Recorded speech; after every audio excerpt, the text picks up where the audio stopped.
Good morning, everybody, and welcome to CNBC's special coverage of the 2025 Berkshire Hathaway shareholder meeting. I'm Becky Quick, here with Mike Santoli this morning. We are live in Omaha, Nebraska, on the floor of the CHI Center Exhibit Hall. That's where Berkshire companies are selling their wares to shareholders. They have been doing that since yesterday. In fact, right now, you're looking at a live picture. That's Warren Buffett arriving behind the scenes. You can see him walking through with Melissa. Melissa's in charge of this whole place, right, this whole operation. She's really set things up for us. And backstage this time around, it's been a little... There's the cane that he talked about in the annual letter. Yeah, kind of like remembering that it's there. But he is getting ready to go up on stage and prepare for some of these issues that are here. Greg Abel is already here, the vice chairman, who is the heir apparent. He's here and preparing behind the scenes as well. And I have to tell you, Mike, it's been... a little chaotic this time. Even behind the scenes, there are extra security here. There's Secret Service here because Hillary Rodham Clinton is here and has a seat on the floor. And that has added to some of the secure measures that are always pretty secure here this time around. Sure. The shareholders right now are taking their seats, and that comes ahead of Warren actually making his way up to the stage. Everybody I've spoken with in the last day or two, and many of them have been coming for years, have remarked on how it seems more busy, how it seems like there's just a little more density of people, a little more fuss. So yeah, 138,000 tickets were requested ahead of time. That's up 10,000 from last year. They don't anticipate all of those people are going to be here. This place only holds 40,000. Right. But it felt very busy yesterday. The lines just to get in to shop here on the floor were around the corner, edging back and forth. This morning there were protests outside. Yeah. There were marketers outside trying to take advantage of the situation as well. Yep. And use up the attention that we give this thing. This is a shareholder meeting like no other. Absolutely. Yeah. Well, we'll give you a quick look at today's schedule.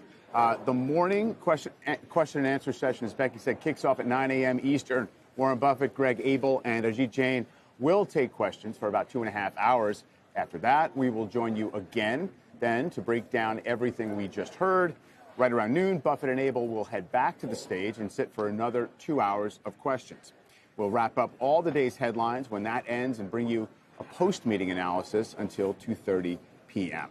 So buckle up. We got a long day. Absolutely. Yeah, we'll catch you from all angles. And we have a great lineup of guests on tap as well, including Jeff Rocker of Berkshire Automotive, Irv Blumpkin of Nebraska Furniture Mart, and board member Ron Olson. Let's take a quick look. Of course, along with the start of the shareholders meeting, we do get results out of Berkshire Hathaway, with stock closed at an all-time high yesterday. We'll get you up to speed on those numbers. Coming into the meeting, we were looking for a handful of things. The stock, of course, sitting at an all-time high. The B shares up nearly 20% this year. The earnings this morning are showing a bigger drop in operating results than perhaps expected. There was a pretty significant drop in insurance underwriting earnings year over year, and the surge in the value of the Japanese yen led to foreign exchange losses. That's kind of a mark-to-market thing. Also, the equity portfolio did take a $5 billion also accounting loss. It's not really relevant because it just says stocks were down as of March 31st on a year-to-date basis. Yeah. Now, overall, the headline is that earnings did come in well below expectations. I would say kind of a steady as she goes in the operating businesses, along with that slight decline in insurance underwriting. In the release, Berkshire said our periodic operating results may be affected by the impact of ongoing macroeconomic and geopolitical events. The release also said the pace of changes in these events, including international trade policies and tariffs, has accelerated in 2020. And I have to say, that is the question that I received most from shareholders who have been writing in, hoping to get questions in front of Warren Buffett, Ajit Jain, and Greg Abel for this. That tariffs was front and center. Can you imagine he's more questions on that than anything else. Yeah. It's certainly the biggest swing factor that's shown up in the last several weeks that could impact them. Also notable, Berkshire did not list the value of its 5 largest holdings as of March 31st. Of course, they listed the stocks. They are the same top same 5 top stocks. American Express, Apple, Bank of America, etc. However, didn't change. It would appear there's no material change in the amounts.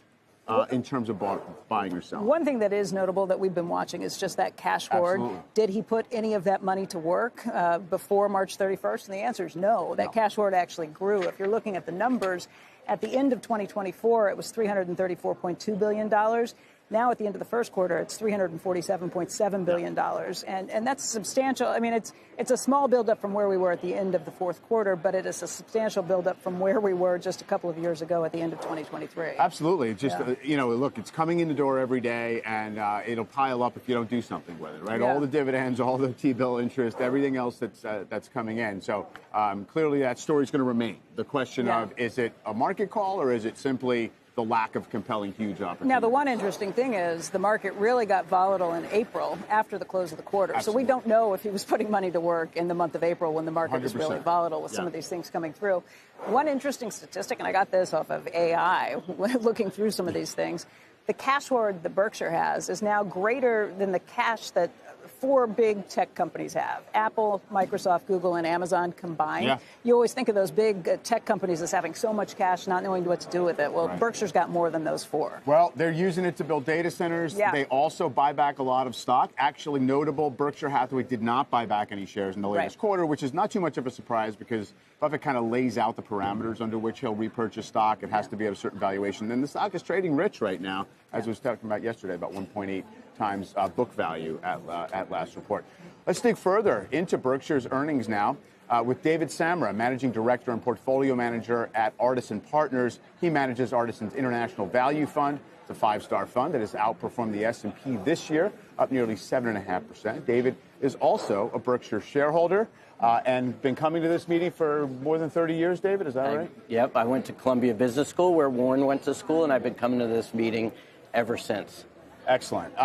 So just, I guess, top line, I mean, how are you thinking about the position Berkshire finds itself in as it goes into this meeting? And just a quick take on the results. Well, I think that their largest business, which is obviously insurance underwriting, is impacted in the first quarter by the LA fires. The LA fires is one of the largest natural disasters that we've had in this country. And Berkshire, of course, is set up not only to underwrite natural disasters like that, but also obviously have the capital to be able to pay a large claim like that, which is relatively unique in the property catastrophe insurance industry. So I think you'll see in their earnings that insurance underwriting went backwards versus this time last year in the first quarter. But overall, that insurance business continued to do well. We also saw in their second largest group of business, which is their manufacturing and retail operations, that there was just modest growth, which I think is reflective of what's happening with GDP generally. Saw a nice growth in the energy business. I think Greg Abel does a terrific job managing that company. And then, of course, you have the investment operations, which are very relevant. You had some mark-to-market during the quarter, but of course, we've got $600 billion worth of assets there, including the treasuries and the roughly $300 billion of equities that are going to have some impact quarter to quarter as they swing and generate investment income. So I would say, generally speaking, it was a rough quarter in insurance. That might help premiums, pricing for insurance, have some stability as capital exits that industry to pay these insurance claims. So that might help pricing stay more stable as we go through the year. So that'll be generally good for insurance. But I think that the earnings look pretty solid. You know, a big part of what we've been seeing over the last several years here is bringing more of Greg Abel and Ajit Jain to the front, having them on stage, asking questions. And yesterday, Sue Decker, the lead director, was with us and said that, look, at this point, Greg's really practicing the job of CEO. What do you think about that transition process? How do you feel about things? Well, I think Greg's been a CEO of a very large company for a long time, so maybe practicing is a little bit of a stretch. The second largest component of Berkshire's earnings is that very long list of companies that are here today on display, and it's important to have some oversight on those businesses. You know, as Warren and Charlie say, that they sort of abdicate responsibility to running those businesses, and I think that having Greg on board will provide some incremental level of supervision that may help those from an operating perspective. And his street cred when it comes to capital allocation, that's a question that we've seen brought up too. How do you feel about it? It's interesting that he was very involved in those Japanese investments, which have done extremely well.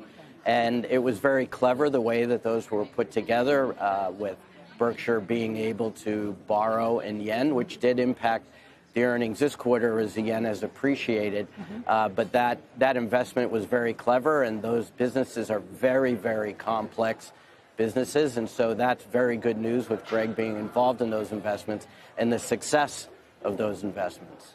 As I talk to investors in Berkshire, there is a little bit of a disagreement over whether the company, whether Buffett himself is stockpiling all this cash and creating maximum flexibility for this eventual transition, financial flexibility, and essentially just sort of give a clean slate in that regard. Or maybe it's just, an outgrowth of the fact that he doesn't really see that many well-valued large opportunities. Maybe it's a combination of both, but is there a way you think about that in particular? And do you think also that means down the road there's going to be some kind of catalyzing restructuring that some people have talked about for a lot of time, a big buyback or something like that? Yeah, I can only speculate, of course, because I haven't had a conversation with anybody about it. But I think there was a combination of factors.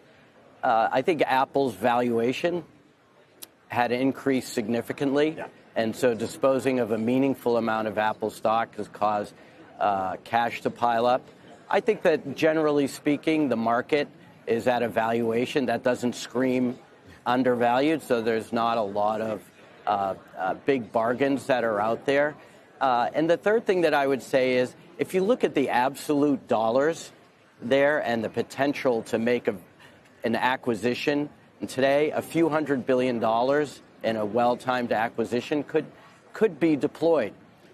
So I think that that, as is always the case with Berkshire, they have a significant amount of capital available to be deployed when there is a bargain available, when there is something meaningful to buy.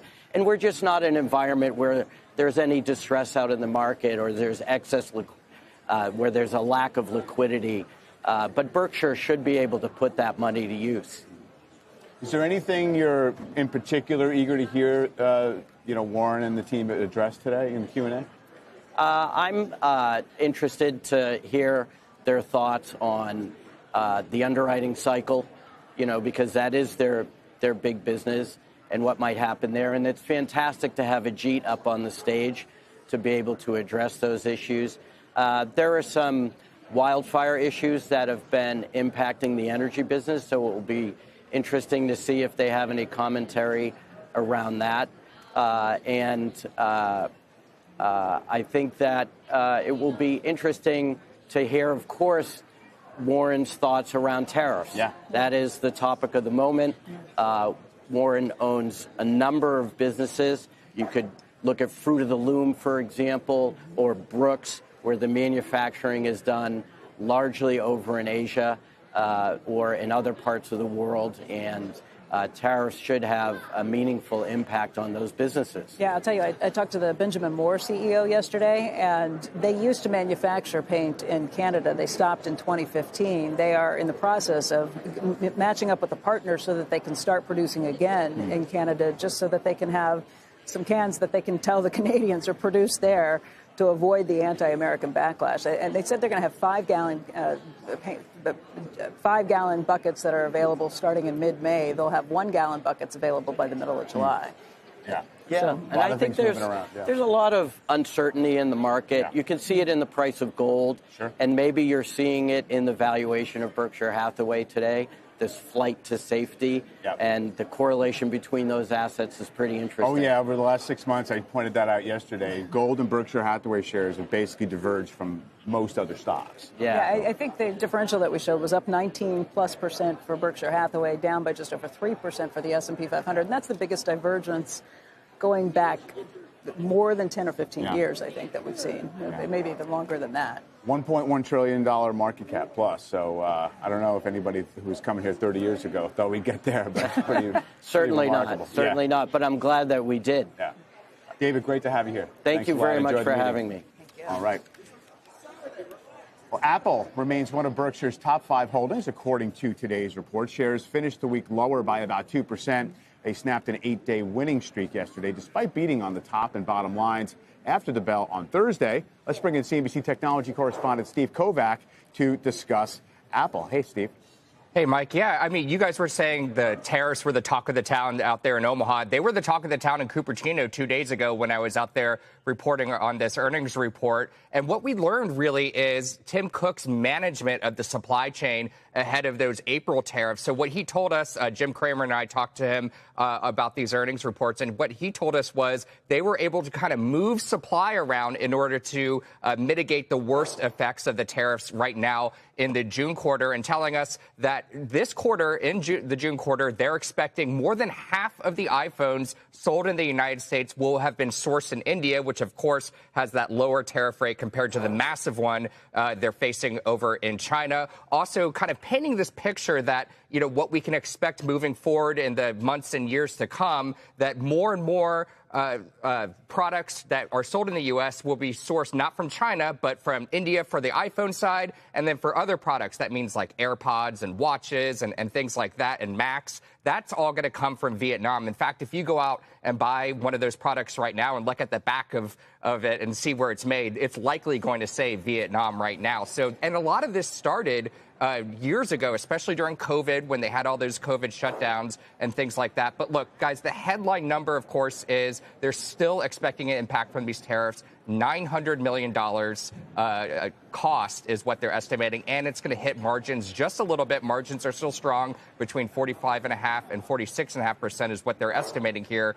And then there's the clarity beyond the June quarter, which is what investors were really pushing for and analysts are really pushing for on the call. We saw a couple downgrades on Wall Street yesterday because of this. There's just no clarity what the tariff picture really looks like beyond the June quarter, and that's why we saw shares down better than 3.5% yesterday, guys.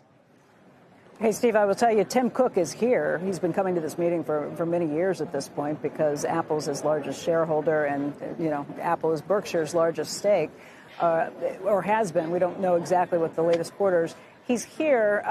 Saw him from afar last night, and I was just out on the floor of the convention center. There's not only a seat for Tim Cook, but about 4 guests. Just says Cook, Cook, Cook across 5 seats. So he's going to be here in the audience. I think he wasn't there just now. I was hoping to grab him beforehand. Didn't make it because I think we started a little earlier than we generally do with this programming. But obviously, it's a big question, and one that some shareholders had written in questions about, too. Why the sales in Apple and how big of a position it's going to continue to be.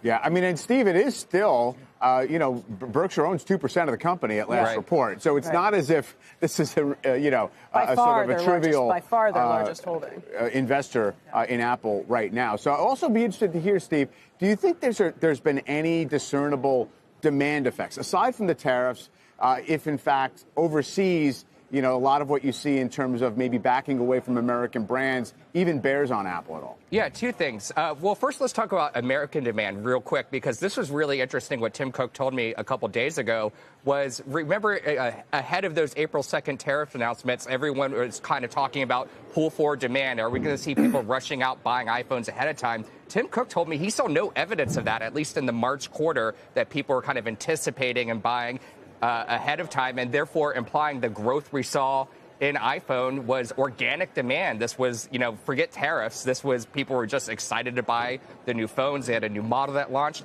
But you're totally right, Mike, to point out the anti-American sentiment. We've been seeing this for a number of years, even before President Trump initiated these tariffs, that Huawei came back online and started making phones again a couple years ago. And just quarter over quarter, year over year, Huawei continues to eat into the market share in China. China sales were down to $16 billion. Now the growth rate is not as bad as it was before. It was still negative 2% in China year over year. Not as bad as that negative 11 that we saw in the December quarter. But still, China is way down from its peak. And part of that, at least, is that negative sentiment or this nationalistic view that we have to buy these homegrown brands like Oppo and Huawei. So that's just a trend that we're going to continue to see. And then the question becomes, what exciting thing can Apple do over in China to get those customers excited. Some people are saying that might mean a new kind of phone design, those foldable phones that those customers typically like. And then, of course, there's artificial intelligence. We know that big miss that they had in this past quarter, delaying that big Siri AI update. That caused a lot of analysts to reduce their expectations for iPhone sales. And in China, they love specs, they love AI, they love cool technical things like that. And when Apple can't offer it, but one of those Chinese brands can, that's why we see so many people gravitate to that, Mike. Yeah, well, Steve, thanks very much for all the color. We'll see what we hear if Warren addresses any of that today in the room. Well, you know, Berkshire shareholders travel to Omaha to hear Warren Buffett speak, but also to shop. It's been pretty unbelievable watching the number of shareholders that poured in here yesterday trying to get some advance shopping done. There are probably fewer people on the floor right now than you might usually see, and that's because people are vying for seats right now. There's no reserved seating here. You want a seat, you better get your rear end into one. But See's Candies brought over 24,000 pounds of chocolate. Sales were up 9% over Friday of last year. I will promise you they will sell out of all of that candy. They do every single year. And then you've got Squishmallows. There are Warren and Charlie special Squishmallows that are made for Berkshire Hathaway. There's Warren Buffett getting a look at his Squishmallow yesterday. They're over at the Jazzwares booth, and they're in very high demand, too. They're only available here, and they sell about 1,000 per hour over the course of 2 days. Talked to the CEO yesterday who said their only limiting factor is that they only have 12 registers. So if they could get people out faster, they would. Every year they've brought more people to try and do registers and then meet people in the crowds going through. This year, by the way, there's only one book that's being sold here on the floor at the Bookworm. It's a new book, 60 Years of Berkshire Hathaway. The book is the brainchild of Carrie Sova. She's a longtime friend of the Berkshire family and a former manager of this annual event. There's only 5,000 copies of that book for sale, and there are 10 that are being auctioned specially. Last I heard, the highest bid that they got for one of those was $150,000. Oh, wow. Those are signed by Warren Buffett. You can only get the last 10 copies that have been signed. He promises he's never going to sign another one except for maybe to Carrie Sova. Wow. But that's where things are going now. Buffett and Sova signed 20 copies to raise funds for the Stevens Center that serves the homeless population here in South Omaha. And Buffett wrote in his annual letter that he would match the contributions from shareholders who purchased the special 20 books with a starting price of $5,000. 16 have already been auctioned off, with one going for that $150,000. That was yesterday here. The other 4 will be awarded to the highest bidders here at the meeting in person this weekend. All right, President Trump's 25% tariff on auto parts going into effect today, but automakers getting a little bit of relief last week after Trump signed an executive order softening some of the levies and offering a partial reimbursement plan on cars assembled in the U.S. Ford and Stellantis ended the week higher, but GM down about 4% after lowering its full-year guidance. Our next guest thinks the president's willingness to compromise is a good sign for the industry. Joining us now is Jeff Rocker, CEO of Berkshire Hathaway Automotive, the largest GM dealer in the country. Jeff, great to have you here. Mike, Becky, it's always great to see you here at the annual meeting.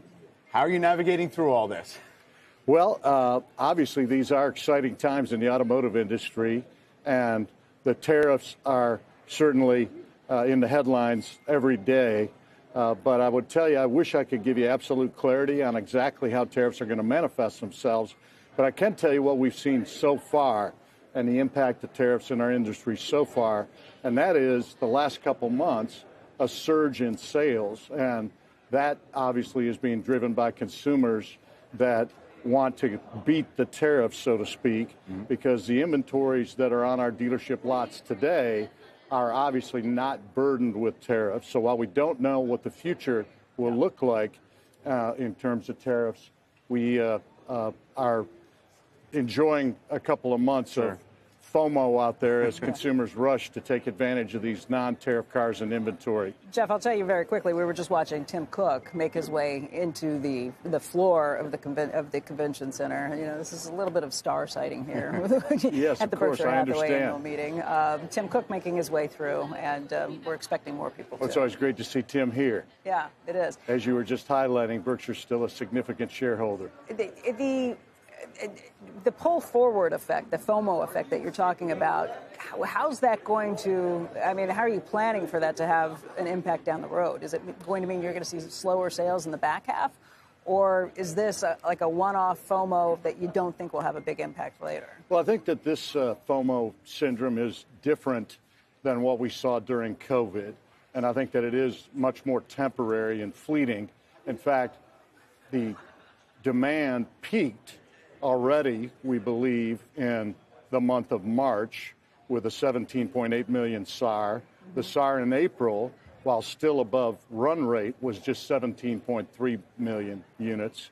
And we look for probably another month that's above run rate, maybe in the mid to high 16s next month. But we're already seeing some of that surge in demand moderate. And I think it is prudent to consider it pull ahead. And so what we would forecast is that we're going to see business normalize over the next few months. And then as vehicles become burdened with tariffs in the second half of the year, that it's likely there will be some offset to these strong sales that we've enjoyed the last couple of months. But we're still optimistic about the year in total. We think it'll be lumpy. But going into this year, most industry experts predicted a 16 to 16.5 million unit SAR. We were at that run rate through the first 2 months of the year. Then when tariffs were announced, again, we had that 17.8 to 17.3 last month. But I think for the full year, I would still guide to a 16 to 16.5 million SAR. Again, you may see Q2 be the peak and Q4 be the trough. And then I think as we turn the page into 26, while we don't have a crystal ball, that's likely to be the new normal, because we won't have inventories that are fully burdened by tariffs until late in the third quarter and the fourth quarter. It's going to be tough, I guess, in that environment, though, to respond to lower. Oh, we're actually seeing Greg Abel here talking to Warren Buffett as well. Right. Yeah. So it looks like they're getting ready to actually go up the stage. Here, yeah. Looks like Warren's making his way back to the ramp that leads up to the stage. Yeah. Just quick, I was going to say it's going to be tough to try to get prices down or create deals, create incentives in that environment, right? You already have an affordability issue. Well, affordability, Becky, when we talked last year, that was one of our key topics, and it remains the biggest challenge in our industry. Obviously, the inflation of vehicles over the last 4 or 5 years and higher for longer rates have driven car payments to where it is an affordability issue for many consumers. But the consumer's been resilient. And I do want to share my own perceptions, and that is that the administration, I think, is learning a lot about the unintended consequences of the originally kind of shock and awe announced tariffs. I also think that we've got very, very smart people running the OEMs and in the supply chain. And I think between some prudent compromises from the administration coupled with some prudent measures by the manufacturers and the suppliers, that the ultimate manifestation of tariffs will be much more moderate than what has been perceived in the headlines. That certainly is the hope. Jeff, thanks for spending some time here. We're actually seeing Hillary Clinton walk into the meeting. Hillary Rodham Clinton, as Becky mentioned, she would be in attendance here. We are just a couple of minutes away. Becky's making her way into the arena for her official role in moderating the Q&A. Before that first Q&A starts, I do want to remind you of today's schedule. We'll hear from Warren Buffett, Greg Abel, and Ajit Jain in just a few minutes in that Q&A session. It will last about 2.5 hours. Becky will rejoin me for the halftime show. That's at 11:30 a.m. Eastern. Then the afternoon Q&A with Buffett and Abel starts at noon. That'll go until about 2 p.m.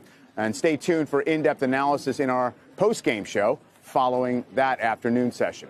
And we've got more big names on deck for CNBC's coverage live from Omaha today. Activision founder Bobby Kotick will join us, as well as the chair of the House Financial Services Committee and Republican Congressman from Arkansas, French Hill.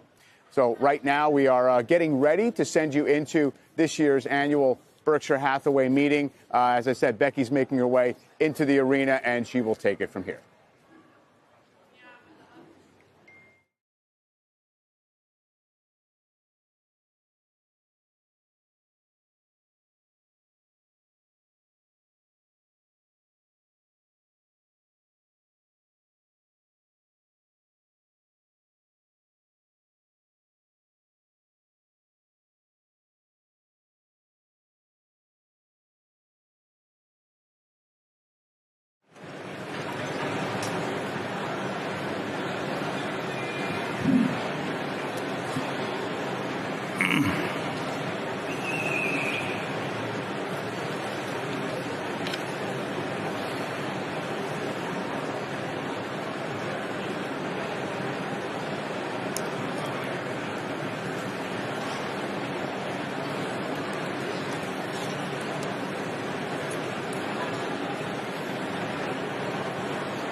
when you're ready to start.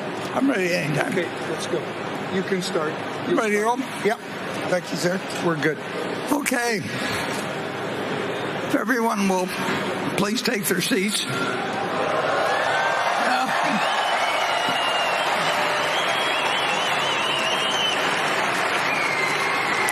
This is my 60th annual meeting, and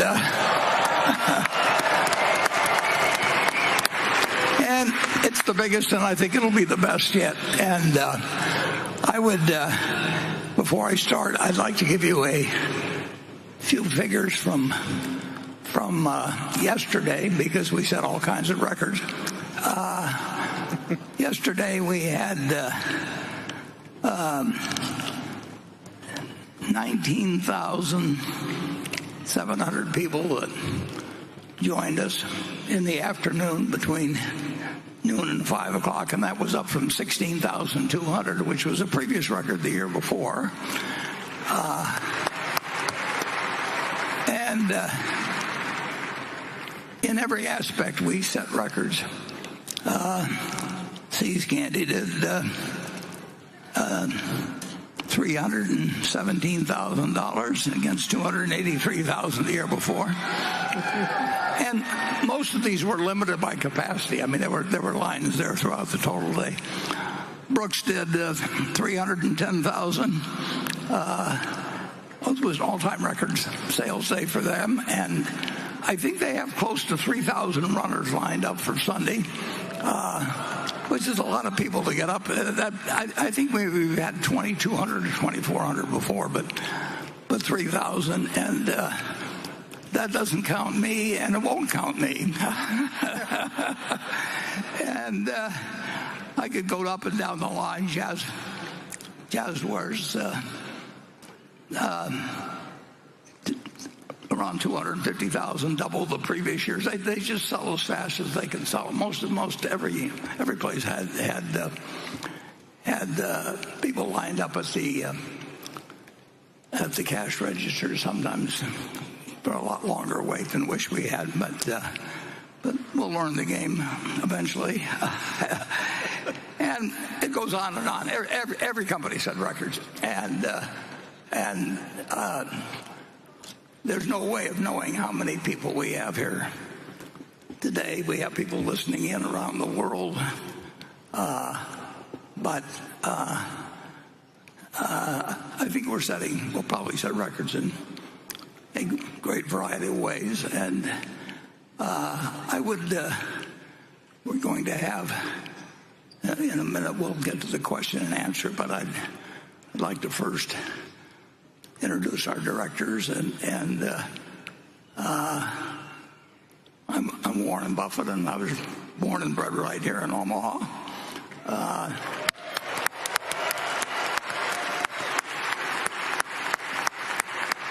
We have Greg Abel. He was born and bred in Canada.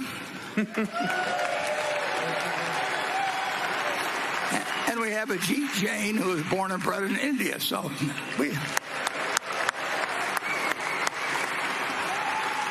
have a very diverse group. And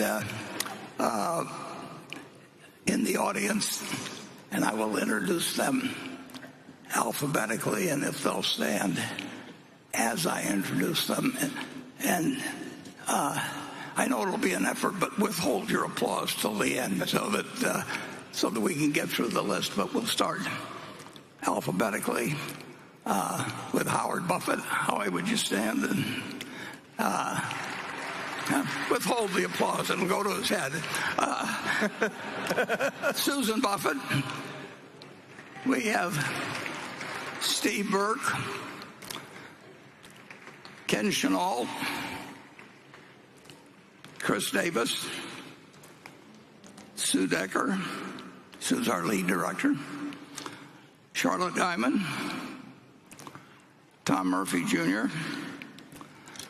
Ron Olson, and I'll have a few, and when we finish, I'll have a few more things to add about him. Wally Weitz and Merrill Whitmer. And with that, you've got our all-star cast.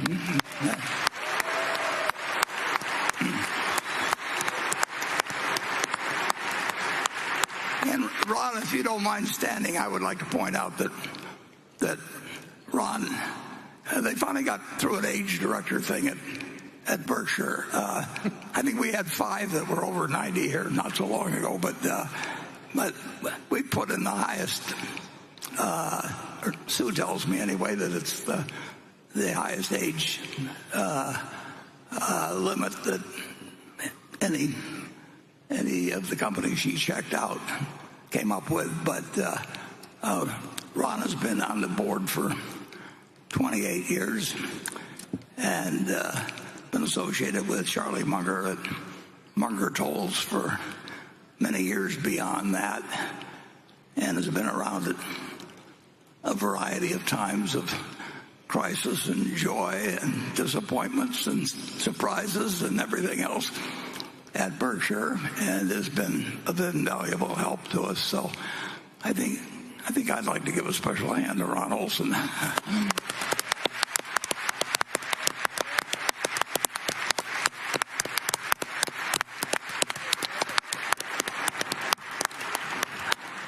And I think I'll do something else that isn't done usually at annual meetings, but I haven't had a chance. I listened to him on Thursday afternoon. It's the only investment quarterly call that I listen to, but I listened to Tim Cook, and I understand, and it'll be tough for me to see him from up here, but Tim Cook, there he is.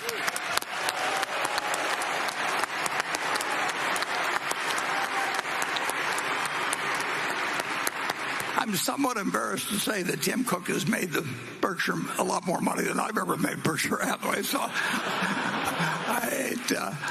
credit should be given to him for.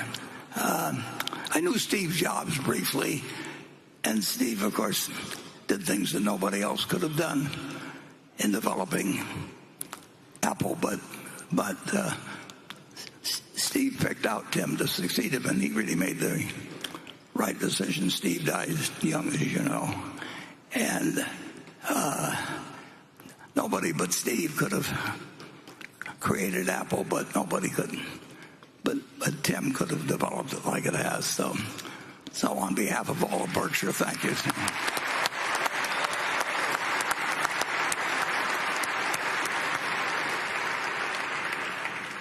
There's a couple other people I'd like to thank.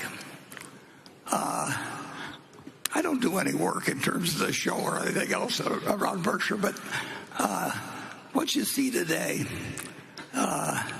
is the product of a lot of people at Berkshire. They forget, they don't think of themselves as the one who's supposed to screw a light in and leave for somebody else, a specialist, to come along and do other things. The people of Berkshire put on this show every year, and our chief financial officer and just everybody pitches in. It's a remarkable organization that way, but it's led this year in the last few years by Melissa Shapiro, and she's made this whole thing work. Melissa.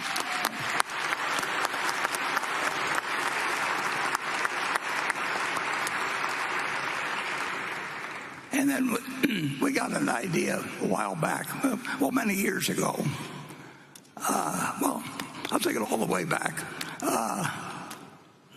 Maybe 65 years ago, I met Carrie Sova's grandfather and his wife. They had 9 children, and Susie and I joined a playhouse group, and I don't look like the kind of guy that would join a playhouse group, but it turned out to be a great move in many ways. First of all, I enjoyed the plays, but beyond that, I met not only Carrie's grandfather, who ran an insurance company in Omaha, Bill Kaiser, but I also met the Pumpkin Boys, parents, Louis and Francis. So in one sort of accident, when I was in my 20s, came up with all kinds of good things. And in connection with Carrie, her father ran a company called Central States. And later on, we bought that company. And then her father ran the company. Her sister went to work for Berkshire some years ago, and then she decided to have a family and subsequently had 4 kids, so she left. But Carrie moved right in, and Carrie had amazing talents behind, just like a good many people do. They have talents you don't realize till you give them some responsibility. And so 10 or 11 years ago, I asked Carrie to do a 50th anniversary book about Berkshire and just use her imagination. And she didn't need to check with me or do anything. She never edited a book. She'd never published a book. She'd never dealt with the printers before. But she just went out and promptly put together this 50th anniversary book. And then this year, then Carrie, of course, got married and had 3 kids, so she had to leave us. But and we go to a baseball game once a year, and we invite some of our distinguished alumni like Carrie to join us. And Carrie, even though she was raising 3 children, and you may have met 1 or 2 of them in the last day or so, she volunteered to bring together a 60th anniversary book, and which I asked for. And again, she took the whole thing. She just did it. She kept doing the things with her kids, and every now and then I'd ask her how it was going, and she'd tell me how it was going. And so she put together the 60th anniversary book, and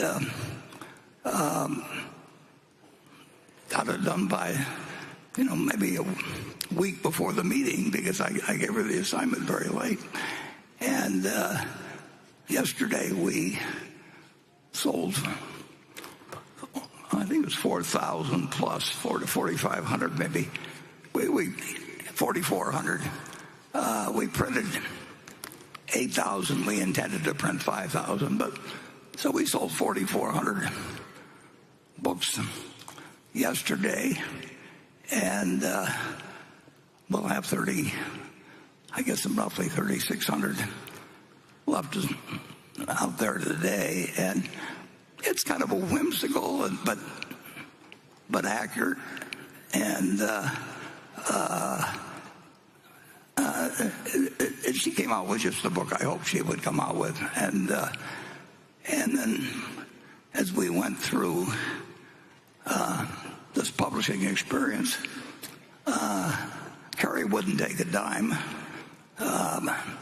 but I did get her to name her favorite charity, and the Stevens Center, which takes care of homeless people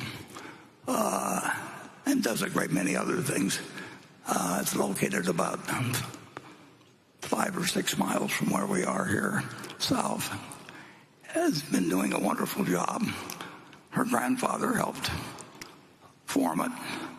Her husband's now joined the board, and we are selling 20 copies of this is a commercial place, isn't it? We are selling 20 copies that we sold 10 prior to the meeting. That's all we let them sell, and we raised a few $100,000 doing that. I think we sold one for $100,000, and but we limited that to 10.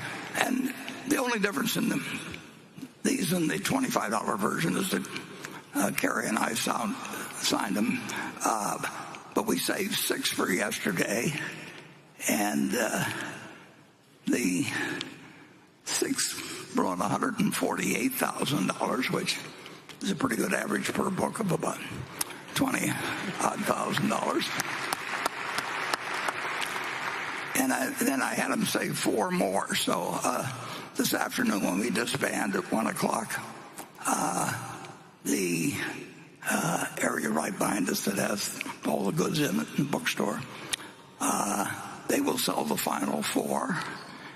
And when we get all through, I'll match whatever we've raised for the 20, and we'll give the Stevens Center a boost, both in financially but also in awareness.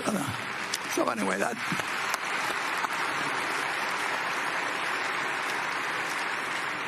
And when you look at that book, Carrie really did the whole thing. I mean, there's a lot of information in there, and she dug through it, and she came through a couple times maybe to check a fact or two. But she got material from the Munger family. She just did a wonderful job, and I couldn't get her to take a penny for it. So I'm going to ask her to do a lot of other things in the future. Okay. With that, I think we've covered all the business. So we will move to Becky's questions that she's received from, I don't know how many she's received, but from all over the country and perhaps outside the country.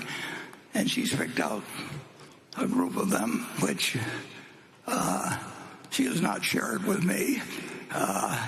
And we will alternate questions between Becky and the audience, which we have by zones. And with that, I will turn things over to Becky for the first question. Thanks, Warren. This first question comes from Bill Mitchell. I received more questions about this than any other question. He writes, Warren, in a 2003 Fortune article, you argued for import certificates to limit trade deficits and said these import certificates basically amounted to a tariff. But recently, you called tariffs an act of economic war. Has your view on trade barriers changed, or do you see import certificates as somehow distinct from tariffs?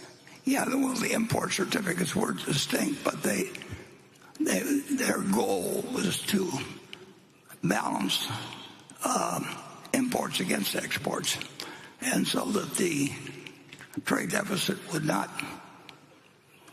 grow in an enormous way. In fact, it would have, and it had various other provisions in it to help third world countries at that time, as they were called, to perhaps catch up a little bit. And they had a variety of aspects to them, but basically they were designed to balance trade. And I think you can make some very good arguments for the fact that balanced trade is good for the world, and the more balanced trade there is, the better. It will continue to be better for cocoa to be raised in Ghana, and coffee in Colombia, and a few things. And over time, the American industry has gone from being an agricultural country. This was nothing but an ag country. I mean, virtually, and that was only 250 years ago.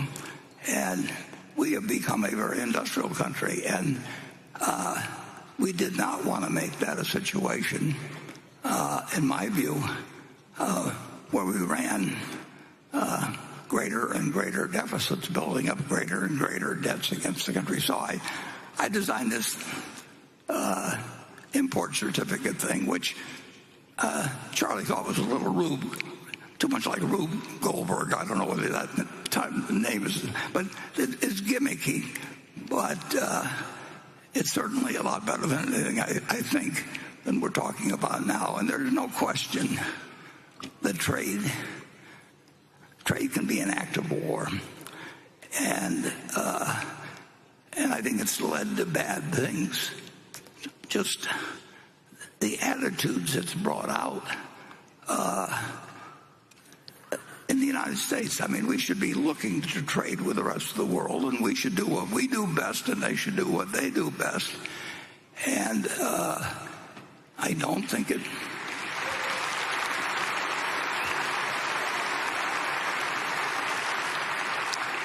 That's what we did originally. I mean, we were good at producing tobacco and cotton 250 years ago, and we traded it. And we want a prosperous world with 8 countries with nuclear weapons, including a few that are what I would call quite unstable. I do not think it's a great idea to try and design a world where a few countries say, ha, ha, ha, we've won, and other countries are envious.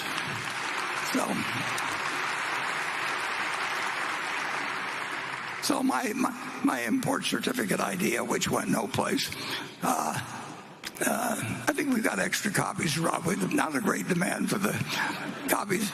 If anybody did... And if you'd like, and write the office, I think we could probably send you a copy of it. But the main thing to do is not use... Trade should not be a weapon. And the United States, we've won. I mean, we have become an incredibly important country, starting from nothing. 250 years ago, there's nothing been anything like it. And it's a big mistake, in my view, when you have 7.5 billion people that don't like you very well, and you got 300 million that are crowing in some way about how well they've done. And I don't think it's right, and I don't think it's wise. I do think that the more prosperous the rest of the world becomes, it won't be at our expense. The more prosperous we'll become, and the safer we'll feel, and your children will feel someday. So that's...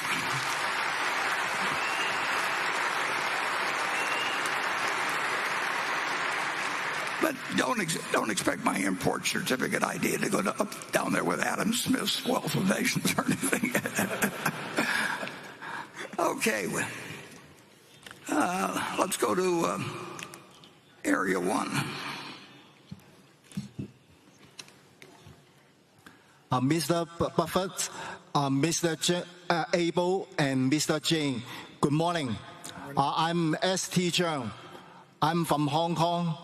Mr. Buffett and Mr. Munger did a very good and successful investment in Japan in the past 5 or 6 years.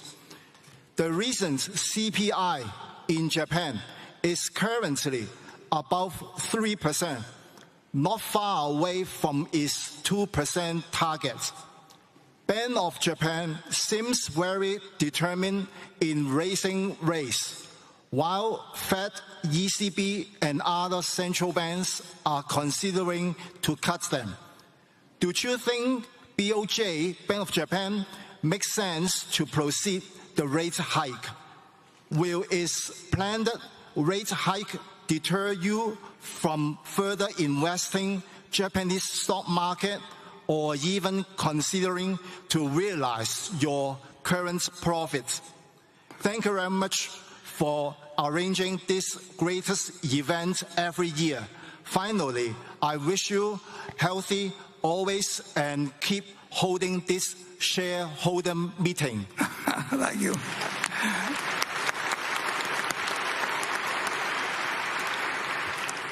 Well, I'm going to extend the same goodwill to Japan that you've just extended to me. I'll let the people of Japan determine their best course of action in terms of economics. It's an incredible story. It's been about 6 years now, as you pointed out. I was just going through a little handbook that probably had 2,000 or 3,000 Japanese companies in it. One problem I have is that I can't read that handbook anymore. The print's too small, but And here were these 5 trading companies. They have a special name for them in Japan, but they were selling at ridiculously low prices. And so I spent about a year acquiring them, and then we got to know the people better, and everything that Greg and I saw we liked better as we went along. So we got fairly close to the 10% limit that we told the company we would never exceed without their permission. And so we did ask them recently whether that limit could be relaxed, and it's in the process of being relaxed somewhat.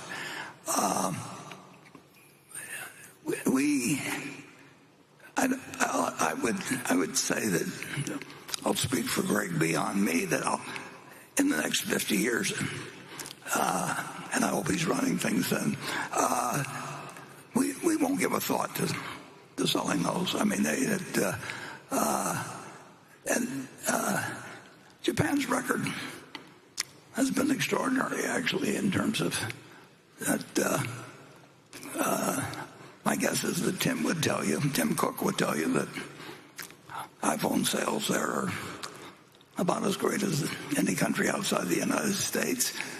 American Express would tell you that they sell their product very, very well in Japan. Coca-Cola, that we do business with, another big investment of ours, they do extraordinarily well in Japan. They have a number of habits in a civilization that operates differently than ours. Japan is by far the biggest. This is the container they've always preferred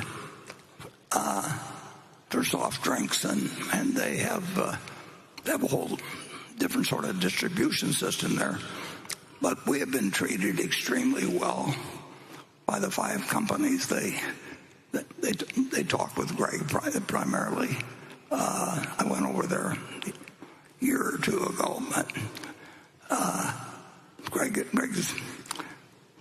Greg's more cosmopolitan than I am, so he's which isn't saying much, actually. But very little. But he is. I don't know. How many times do you think you've met with representatives of one company to the other?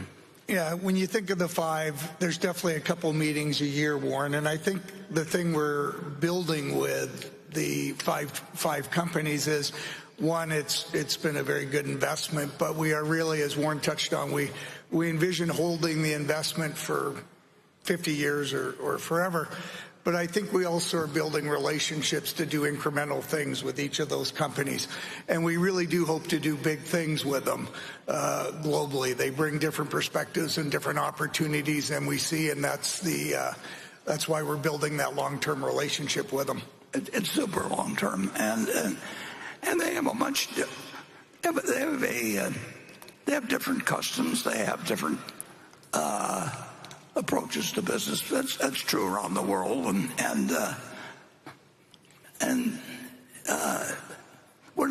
we don't have any intention in any way of trying to change what they've done because they do it very successfully, and our main activity is just to cheer and clap, and that I can still do at 94.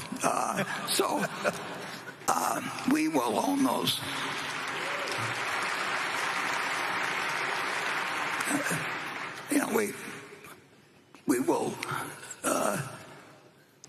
We will not be selling any stock. I mean, that will not happen in decades, if then. And my guess is that they will find things, because they cover the world pretty much, the 5 trading companies. We will find things occasionally that may be very large for any individual company there. They may in some way be assisted by some help we bring to the situation. But that will be an expanding relationship. it's too bad that Berkshire has gotten as big as it is, because we love that position, and I'd like it to be a lot larger than it is. But even with the 5 companies they're very large companies, and they're large companies in Japan. And we've got at market, in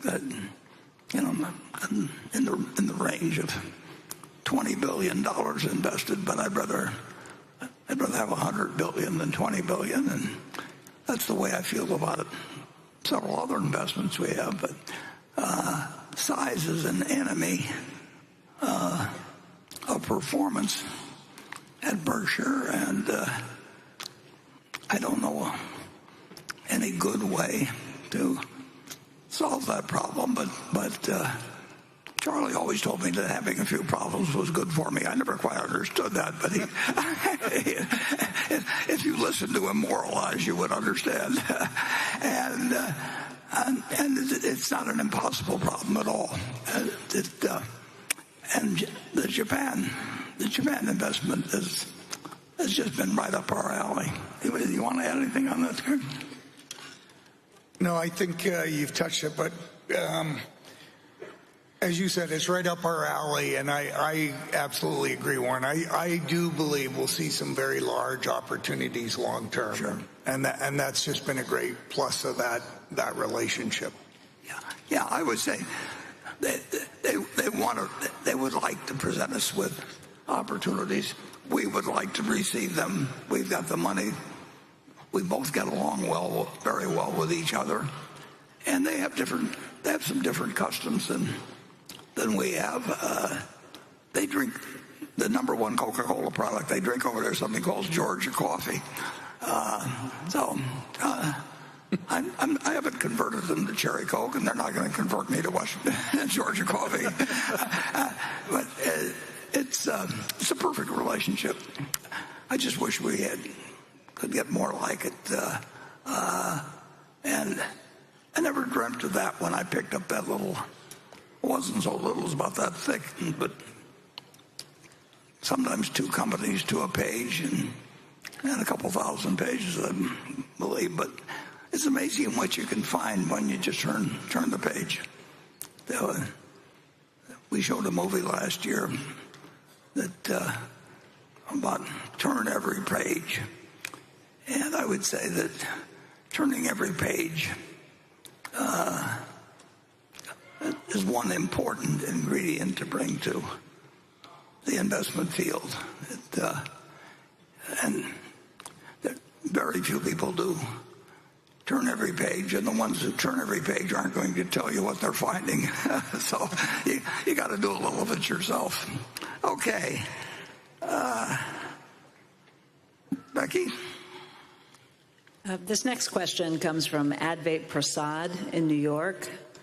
He writes, today Berkshire holds over $300 billion in cash and short-term investments, representing about 27% of total assets, a historically high figure compared to the 13% average over the last 25 years.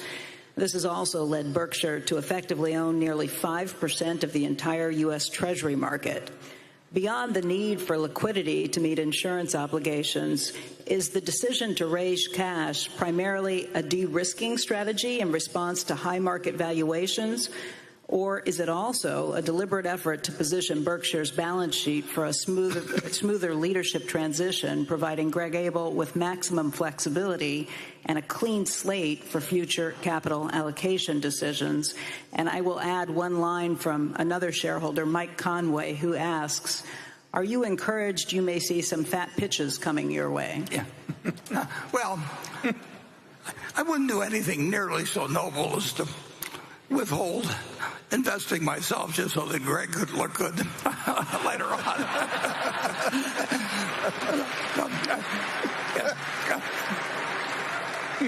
Now, if he gets any edge when I leave, I'll resent it. So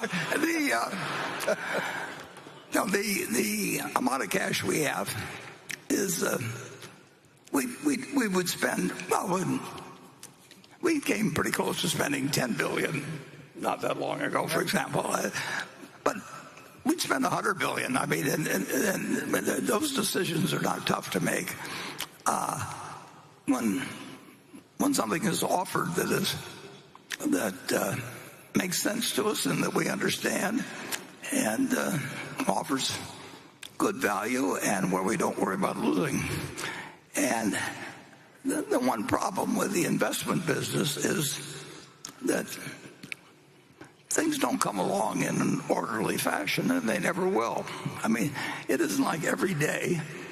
The long-term record is sensational, but that is not a product. And I've had 200 trading days times 80 years. It's 16 million trading days. It kind of, 16,000 trading days. It would be nice if every day you got 4 opportunities or something like that, and and they were expected to be equally attractive.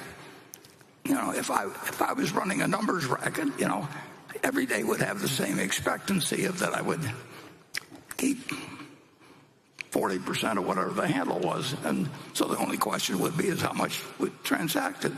But we're not running that kind of a business, and so we're running a business which is very, very, very opportunistic. And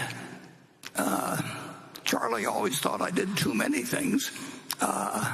He thought if we did about 5 things in our lifetime, we'd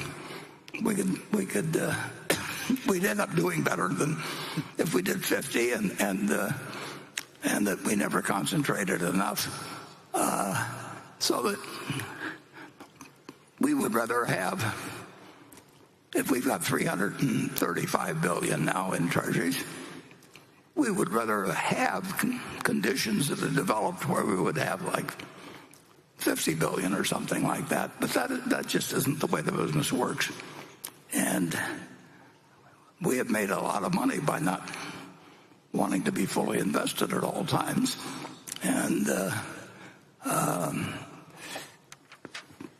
we don't think it's improper, actually, for people who are passive investors just to make a few simple investments and sit for their life. And but we've made the decision to be in the business, so we think we can do a little better than that by behaving in a very irregular manner. But if you told me that I had to invest, let's say that we have a roughly $40 billion a year coming in, and we start with 335. If you told me I had to invest $50 billion every year till we got down to $50 billion, that would be the dumbest thing in the world to invest in that manner. Things get extraordinarily attractive very occasionally. The long-term trend is up. Nobody knows. And I certainly don't know. Greg doesn't know. Ajit doesn't know. Nobody knows what the market is going to do tomorrow, next week, next month. And nobody knows what business is going to do tomorrow, next week, or next month. But they spend all their time talking about it because it's easy to talk about. And but it has no value. I've never found anybody I want to listen to on the subject. And on the other hand, I've found that leafing through things like that big Japanese book that I can't read anymore, that's a treasure hunt. And every now and then you find something, and occasionally, very occasionally, but it'll happen again, that I don't know when. It could be next week, it could be 5 years off, but it won't be 50 years off. We will be bombarded with offerings that we'll be glad we have the cash for. And it'd be a lot more fun if it would happen tomorrow, but it's very unlikely to happen tomorrow. Very, very unlikely to happen tomorrow. But it's not unlikely to happen in 5 years. And then the probabilities get higher as you go along. It's kind of like death. I mean, if you're 10 years old, the chances that you're going to die the next day are low. If you get to be 115 or something like that, it's almost a cinch. Particularly if you're a male. I mean, all the records are held by females in terms of age. And I tried to get Charlie to have a sex change so he could test out whether.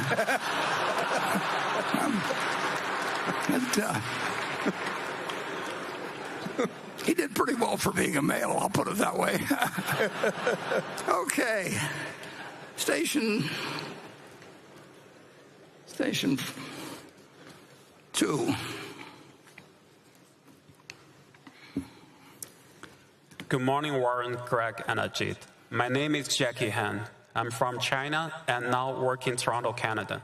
This is my 8th Berkshire Hathaway meetings at this point. I've probably spent more time with you than most people spend on Netflix. As you might guess, coming from a Chinese family, we've always had a soft spot for real estate. So the real question isn't why don't you own a house? It's why are you still buying stocks instead of more property? So here is my question. With today's high interest rates and global uncertainty, do you still believe in being greedy when others are fearful, or the value investing facing new challenges in today's environment? Thank you. Yeah. Well, in respect to real estate, it's so much harder than stocks in terms of negotiation of deals, time spent, the involvement of multiple parties in the ownership. Usually when real estate gets in trouble, you find out you're dealing with more than the equity holder. But there have been times when large amounts of real estate have changed hands at bargain prices, but usually stocks were cheaper, but they were a lot easier to do. So Charlie did more real estate. Charlie enjoyed real estate transactions, and he actually did a fair number of them in the last 5 years of his life. But he was playing a game then, and it was an interesting game to him. But I think if you'd asked him to make a choice when he was 21, he had to either be in stocks exclusively the rest of his life or real estate the rest of his life, he would have chosen stocks in a second. There's just so much more opportunity, at least in the United States. There's so much more opportunity that presents itself in the security market than it does in real estate. And in real estate, you're usually dealing with a single owner or a family that owns maybe a large property they've had a long time. Maybe they've borrowed too much money against it. Maybe the population trends are against them. But to them, it's an enormous decision. When you walk down to the New York Stock Exchange, you can do billions of dollars worth of business totally anonymous, and you can do it in 5 minutes. And the trades are complete when they're complete. In real estate, when you make a big deal with a distressed lender, when you sign the deal, then you go into another phase. I mean, then people start negotiating more things, and it's a whole different game, and a different type of person, to some extent, enjoys the game. We did a few real estate deals that came our way in 2008 and 2009, but the amount of time that they would take us compared to doing something intelligent and probably better in securities, there was just no comparison. I mean, in a real estate deal, every sentence is as important as a person, and in stocks, if somebody needs to sell 20,000 shares of Berkshire or something, and they call us and the price is right, it's done in 5 seconds, and it closes all the time.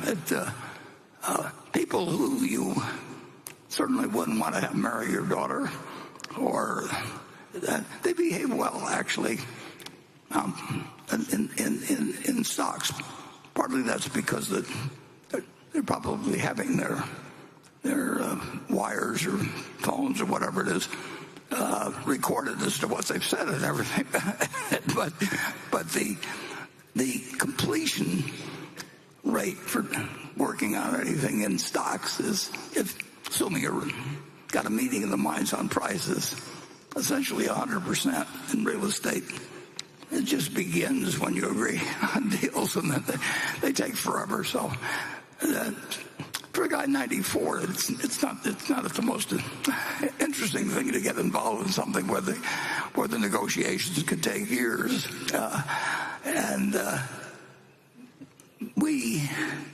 We have the capability.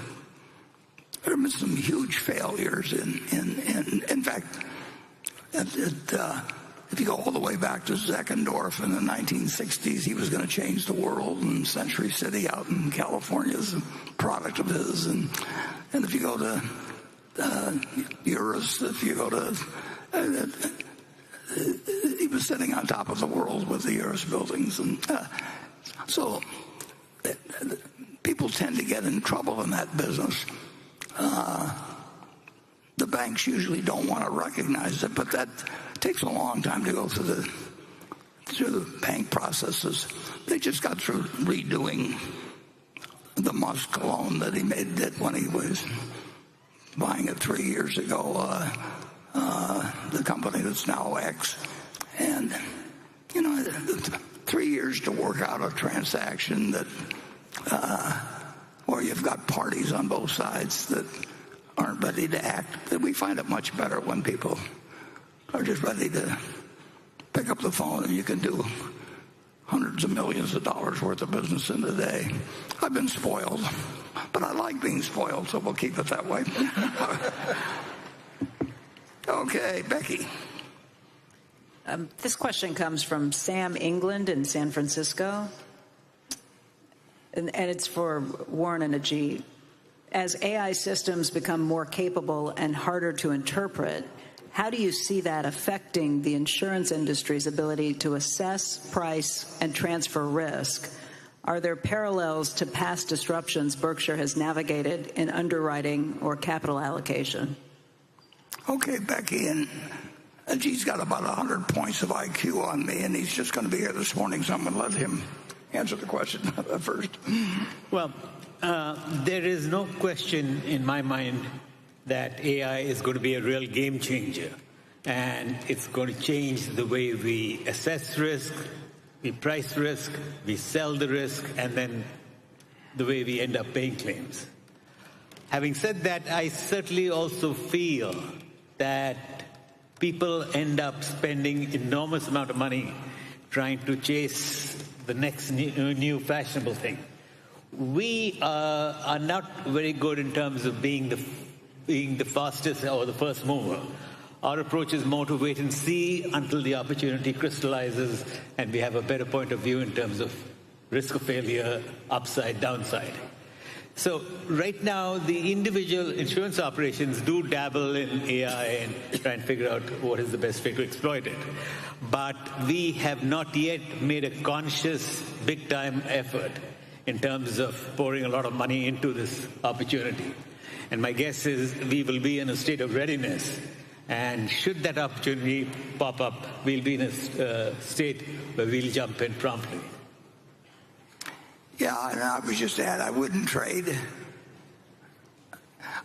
everything that's developed in AI in the next 10 years for a Jeep. So if you gave me a choice,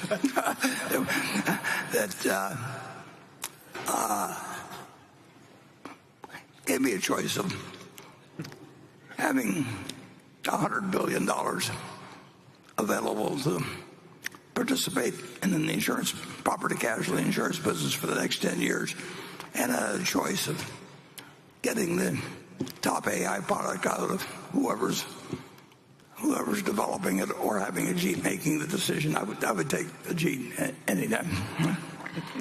So.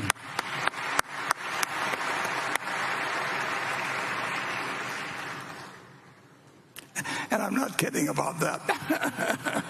Okay, station 3.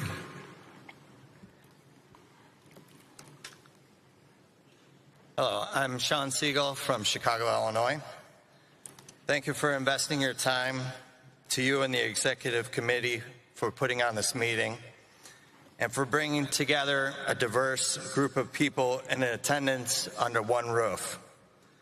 Out of all the companies that Berkshire Hathaway owns, there was one that you acquired, the Chicago-based company Portillo's Hot Dogs. How did you know that this would be a good fit for the overall company's portfolio? Well, I'll have to ask Greg about that because I don't know anything about it. So maybe he bought it when I was looking the other way. But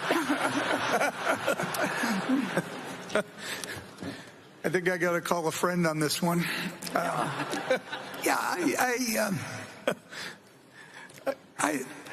We own a lot of companies, but I do like to think I know most of them. But it may be a subsidiary of a subsidiary in some way, but I really don't know a thing about it. I'm sorry. That may be a good thing.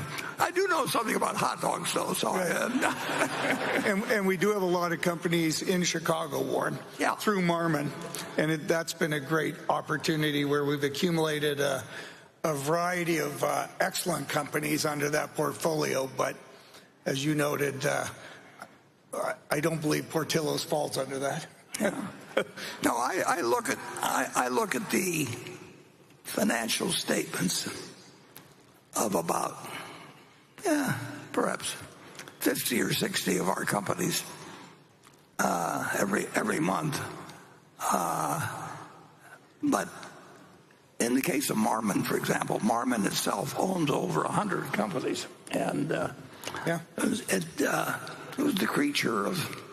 It was created by Jay Pritzker and his brother Bob, and it was a remarkable company when we bought it. But it was highly diversified already, and then we've diversified it further. So it is something of a Berkshire within Berkshire, and we found that that's working very good as arrangement. It was interesting. Jay Pritzker was a remarkable manager, and there's various branches of the Pritzker family. So it really goes back to A.N. Pritzker before Jay and so on. But in 1954. They changed the federal tax code very dramatically in the United States. It was quite a blow to me because I'd been at Columbia and I'd been reading a J.K. Lasser book about the tax code, and then they went and changed the whole damn thing. So it did. But 54 was a big change. Those years come every now and then, like 1986, and you may see a big one of these days. And there was a company called Rockwood Chocolates in Brooklyn, and they made Rockwood chocolate bits, which we used to sell at the Buffett grocery store, and people made chocolate chip cookies out of them and everything. And then it turned out that cocoa, which lately has had a big run too, cocoa was 5 cents a pound in 1941 when LIFO was first allowed for insurance for tax purposes. And the Rockwood Chocolate Company went into on the LIFO message, so they owned like 30 million pounds or thereabouts of cocoa.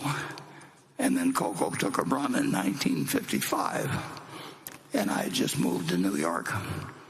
And there was a provision in the new tax code that if you were in 2 or more companies and you did certain things and you'd been in them for 5 years and you got out of one of them, that there would be no capital gains tax on LIFO inventory gains.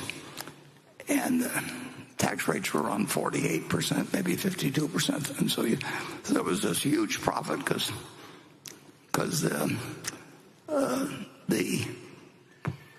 cocoa had gone up in price, but that made it terrible for them in selling Rockwood chocolate bits because the price at retail of the chocolate bits did not match what was going on at wholesale. Something almost identical has been happening in the chocolate business. Recently, Hershey Chocolate just came out and said they're going to have a bad quarter, and we're paying $4.50 a pound for chocolate from cocoa because things are going on in West Africa that make cocoa prices go up dramatically. In any event, Jay Pritzker bought control of Rockwood, the chocolate company. And like I say, I was 24 or 5 years old, and they called a meeting to split off one of the chocolate businesses in a way that would enable them to recognize the gain on these cocoa beans without paying roughly 50% federal taxes on the gain. So I went to the meeting, which was in Brooklyn, and nobody was there. This is in the turn every page category, except one guy. And I was 24 and he was 29, and it was Jay Pritzker. And nobody had showed up at the meeting, and it was kind of a crummy building they had, but they had a lot of cocoa there. And Jay just gave me a lecture, or a lesson, really, I should say, on the tax code. And I mean, I could have gone to graduate school for years and never learned as much as he did. And then later, we actually bought the company, that Rockwood company, after he did some other things, became the basis for Marmon. And Marmon, among other things, developed the car that won the first Indianapolis Speedway race. And it invented the rear view mirror, which I'm not sure is a great advantage in economics or anything, but the guy they used to have on the Indianapolis 500, they had two people in the car. One guy was to look back and see what the other people were doing, and the other guy was to drive the car.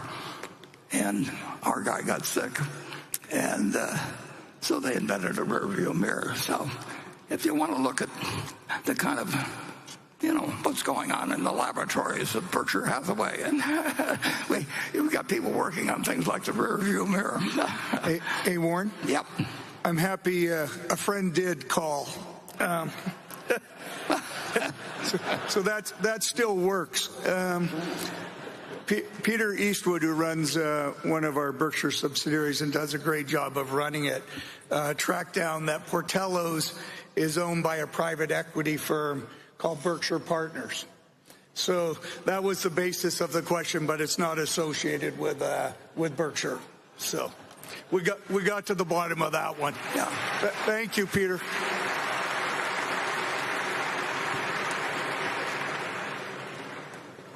That's just a sample of the way we operate around Berkshire. Okay. Becky. All right, this question comes from Jessica Poon, who says, you've long been a strong believer in the American tailwind and the resilience of the United States, and history has proven you correct.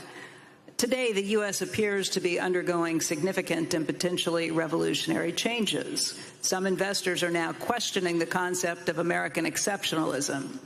In your view, are investors being overly pessimistic about the U.S. economy, or is the country indeed entering a period of fundamental change that requires a reassessment from a new perspective? Well, I would say that Jessica, who I believe it sounds as if she is the step-granddaughter of one of our managers that I mentioned in the annual report. May not be the same one. But in any event, America's been in significant and revolutionary change really ever since it was developed. I mentioned that, we started out as an agricultural society. We started out as a society with high promises, and we didn't deliver on it very well. We said all men were created equal, and then we wrote a constitution that said blacks get counted as 3/5, and in Article 2, you'll find male pronouns used 20 times and no female pronouns used. So, it took till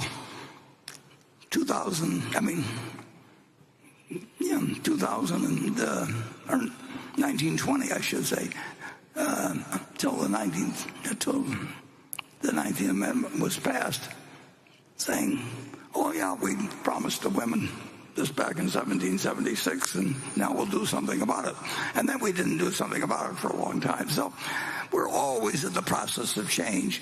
We'll always find all kinds of things to criticize in the country. But the luckiest day in my life was the day I was born. Because I was born in the United States, and at the time, about 3% of all the births in the world were taking place in the United States. And I'd like to say that I had something to do, so sent messages out to my parents, for God's sakes, moved to the United States before I was born or anything. But I was just lucky. And I was lucky to be born male. I was lucky to be born white. And I was like all kinds of things. But if you don't think the United States has changed since I was born in 1930, we've gone through all kinds of things. And we've gone through great recessions. We've gone through world wars. We've gone through the development of an atomic bomb that we never dreamt of, at the time I was born. So I would not get discouraged about the fact that it never doesn't look like we've solved every problem that's come along. And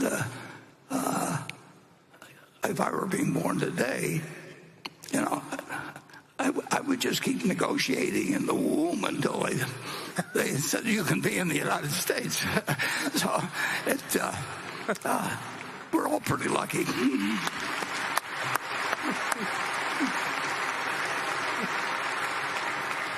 Do you want to give any? We've got two non-United States guys here just to get the other side. Who now live in the U.S. Okay, station 4.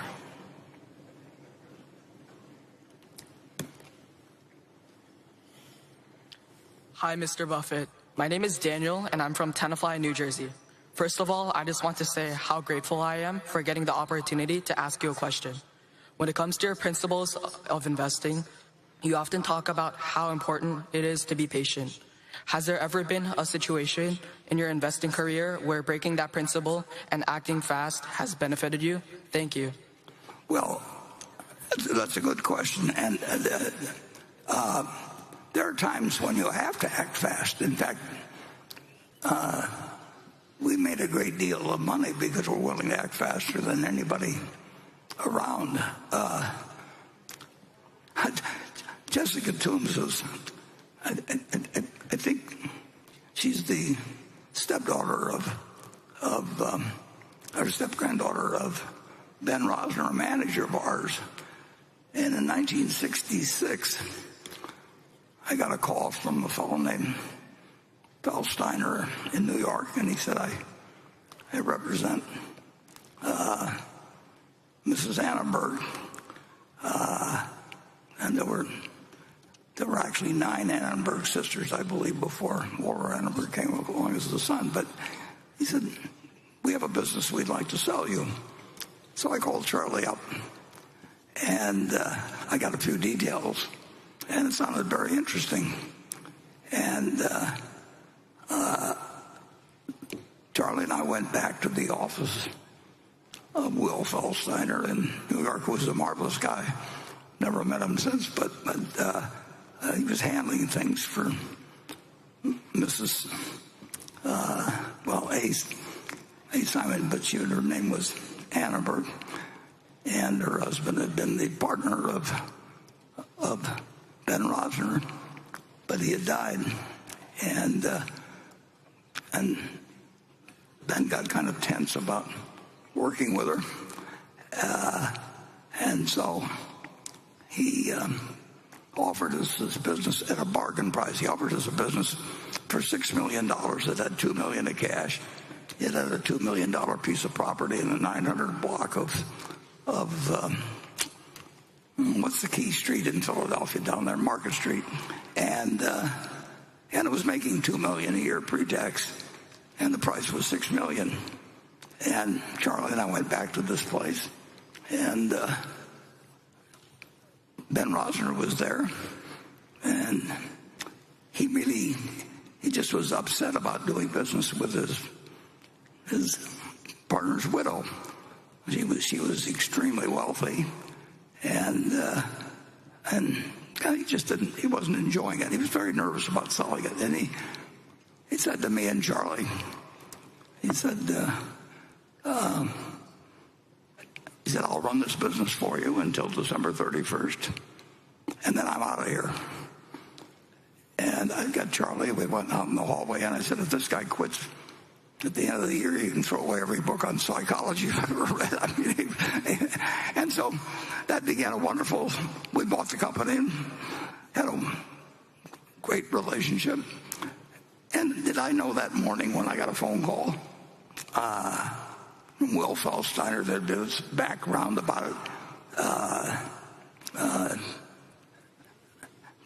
I've had a couple of times, and that was one of them, where people in the East felt that they had a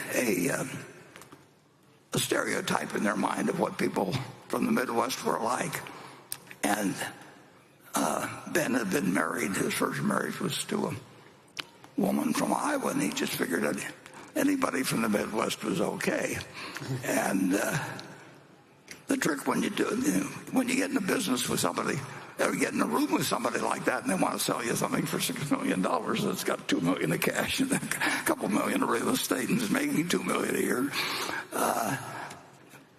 you don't want to be patient then. You want to be patient and waiting to get the occasional call. My phone will ring sometime,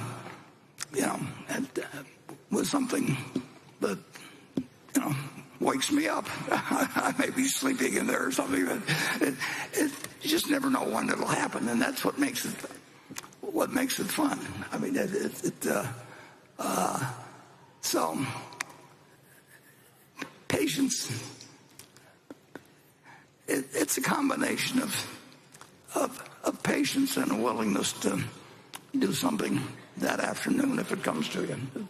You don't want to be patient about acting on deals that make sense, and you don't want to be very patient with people that are talking to you about things that will never happen. So it's not a constant asset. It's not a constant liability to be patient. Greg, you. Well, Warren, I was going to add, as you're being patient, I happen to know, and I think that goes for our Ajit also and all our managers. Very patient when we're looking at opportunities, and as you touched on, we want to act quickly. But while we're being patient, never underestimate the amount of reading and work that's being done to be prepared to act quickly. Because we do know, be it equities, but I would include a variety of private companies that when the opportunity presents itself, we're ready to act. And that's a large part of being patient, is using it to be prepared. Yeah, and of course it doesn't come in anything like an even flow. I mean, it's the most uneven sort of activity you could get into. And the main thing you have to do is you have to be willing to hang up after 5 seconds, and you have to be willing to say yes after 5 seconds. And absolutely. And you can't be filled with self-doubt in the business. You just forget it. It isn't going to work. Go into some other activity. But you also, one of the great pleasures, it is the great pleasure actually in this business, is having people trust you. And that's really why work at 90 when you've got more money than anybody could count. If they started today and having machines that are helping them and everything else, it means nothing in terms of how you're going to live or how your children are going to live or anything else.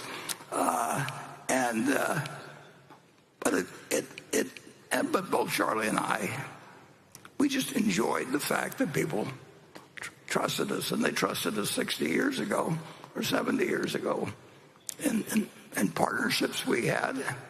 And we never sought out professional investors to join our partnerships. Among all of my partners, I never had a single institution. I never wanted an institution. I wanted people, and I didn't want people that were sitting around and having people present to them every 3 months and tell them what they wanted to hear and all that sort of thing. So, and that's what we got, and that's why we've got this group here today. So it's all worked out. But that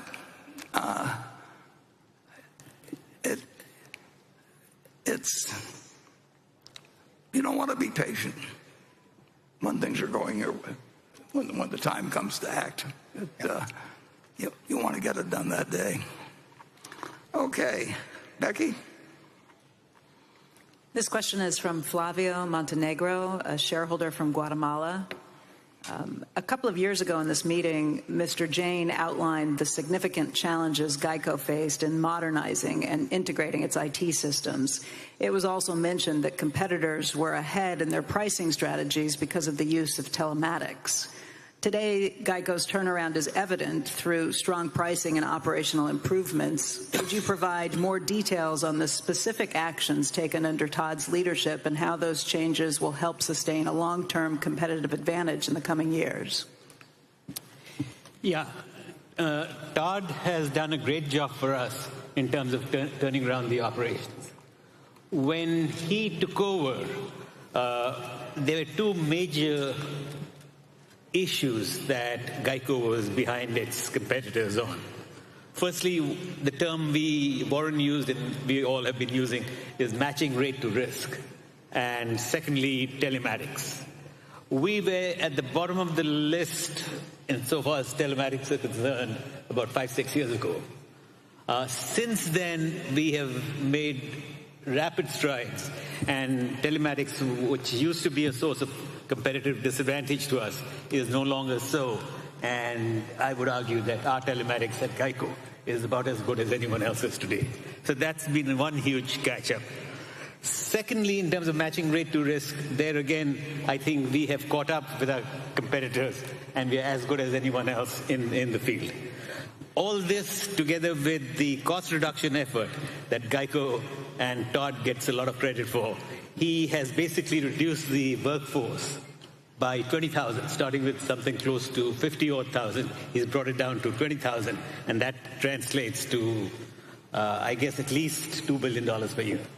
So all this has allowed GEICO to become a much focused competitor, so much so in the last 7 quarters, GEICO has shown a combined ratio that has an 8 in front of it. And I never thought I'd live to see the day when anyone could have a combined ratio at so low as it is right now. So I think GEICO's done a great job. Its 80 combined translates to the largest profit anyone is making on the underwriting side in the personal automobile business. So, we've achieved a lot. Todd has achieved a lot. But I do not want to be so arrogant as to say that mission accomplished. We've achieved a lot, but I still think we need to do a lot more in technology. AI, as we talked about, is going to be a big force, and we need to play catch-up there. Not catch-up, but we ought to be in a state of readiness. So I think GEICO is in a great shape right now. Warren, you want to add anything? No, it's a fascinating case study, but and that's what's so interesting about the whole game of business, but particularly about our businesses, is that each one is a little different, but they all have challenges of certain sorts, but they also certain numbers have opportunities. We paid $50 million for half of GEICO in 1976. What turned out to be half of GEICO, $50 million. 50%. We now own 100%, but 50% of $2 billion that we earned in the first quarter is $1 billion, which on a $50 million investment is, 20 for 1 1/4. So it, that takes years to develop. But the interesting thing is the auto insurance policy, which didn't even exist 100 years ago. I mean, you didn't. You just, well, I should say 120 years ago. But it's by far the largest item in the property casualty insurance business. It's huge. The only thing I'd like to add is, in addition to the underwriting profit, GEICO provides $29 billion of float. Oh, yeah, in addition, yeah. And that's not unimportant. When you paid $50 million to get the business, it's giving you $29 billion to work with for nothing. And on top of that, gives you $1 billion of profit in a quarter. The interesting thing about auto insurance is that the company was started in 1936. We're selling the same product as 1936. We're being more sophisticated about pricing it than we were then. Somebody just made the judgment, the fellow that came from USAA made the judgment that government employees, the name GEICO stands for Government Employees Insurance Company, that government employees were better drivers than average. And I don't think he was an actuary or anything else, but he just made an observation. And so he left USAA, which is still a very successful company, and he started GEICO for a few $100,000. And he made money the first year from underwriting. He made money the second year. This is not a public offering type thing, or, use phony accounting for 10 years and all that sort of thing. They just priced it to make money. And that's exactly what's been done since 1936. The policy really, your auto insurance policy looks a lot like the one that you had then. And this huge field has sprung up around us, and it's still growing. And of course, nobody likes to buy insurance, but they sure like to drive. and GEICO it's a fascinating story. And about 3 times over the years, the company has gotten sidetracked one way or another, and then it gets back to its basics, and it's a wonderful, wonderful business. And we showed at this annual meeting one time a message from Lorimer Davidson. And Lorimer Davidson in January of 1950 was the only person in the building that I'd gone down on a Saturday to visit, but it turned out they didn't work on Saturdays in Washington, and I pounded on the door till finally a janitor let me in. And I said to the janitor, "Is there anybody else I can talk to here except you?" And he didn't take it personally, and he said, "Well, there's one guy up on the 6th floor." And a fellow named Lorimer Davidson did wonderful things for me. You get a few breaks in life in terms of people you will meet who can just change your life dramatically. And if you need a handful of those, and when you get them, you treasure them. And we've had them on this board at Berkshire. If you take Tom Murphy and Sandy Gottesman and Walter Scott and Bill Scott, one thing we've done is we've held on to human assets. We've made lifelong assets out of people that are the right sort, and with incredible talent, but also just lots of fun to work with, and always doing more than their share. And if you get a chance to talk to Lorimer Davidson on a Saturday afternoon, you just listen carefully. And that comes in the category of turn every page. Some of them you want to turn pretty fast, but you just get lucky in life, and you want to take advantage of your luck. Okay, Station 5. My name is Benjamin Graham Sanderson from Pasadena, California. Warren, thank you for all you've taught us over the years. Earlier you said nobody but Steve Jobs could have created Apple, but nobody but Tim Cook could have developed it like he has. Warren, nobody but you could have created Berkshire, and I presume you view Greg as an outlier among outliers, but he seems so normal. Sorry, Greg. That's a nice way of saying it's not normal, actually, but I appreciate it. So I was hoping you could share what specifically about Greg makes him your preferred successor. And Greg, we're excited to get to know you more over the next few decades. Thank you. Thank you. Yeah. Thank you.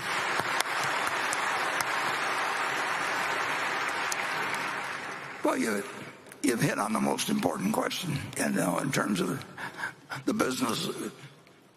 We've got a wonderful group of businesses. We've got an ability to do things that nobody else can do, which is hard to get in a capitalistic system that's been developed as fully as the United States has been. I mean, imagine being able to create something that, in a very, very, very big playing field, you'd really be very, very hard to develop anything like it. I don't think you could develop the people around it, let alone the capital position, and the history and everything else.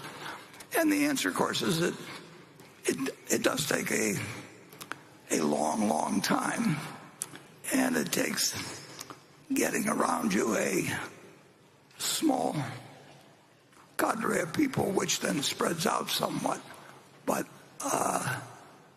where you've got mutual trust, where people do more than their share.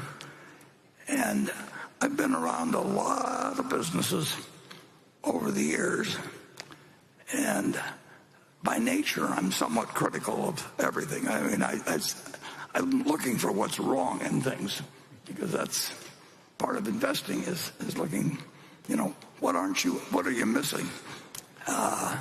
But we have, we've got people that, if they're asked to put on a show like this, instead of doing whatever their regular job is, they participated.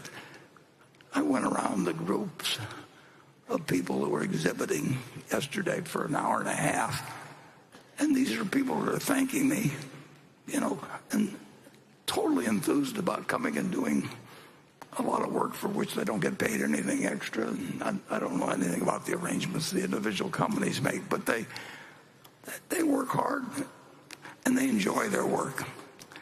And you really want to work at something you enjoy. I've had 5 bosses in life, and I liked every one of them, and they were all interesting. I still decided that I'd rather work for myself than anybody else. But if you find people that are wonderful to work with, that's the place to go. And I've told my kids that, basically, that you don't get lucky like I did when I found at 7 or 8 years of age what really interested me. It could have taken a lot longer, but you want to find the song. Find the sound. There's a movie called The Glenn Miller Story, and Glenn Miller went on from having a broken down band for 15 years to turning out the first. He found the sound and created the first gold record. I don't know whether any of you know what it was, but it was the Chattanooga Choo Choo in 1941, I think it was. And he turned around from being a nothing with the band that he had till he found the sound. And I always have told my kids ever since that their sound isn't my sound, but and you don't find it necessarily on the first job you take. because you got to eat, but if you get lucky like I did, you find it when you're very young, and then just keep doing it, and don't worry too much about starting salaries, and don't worry about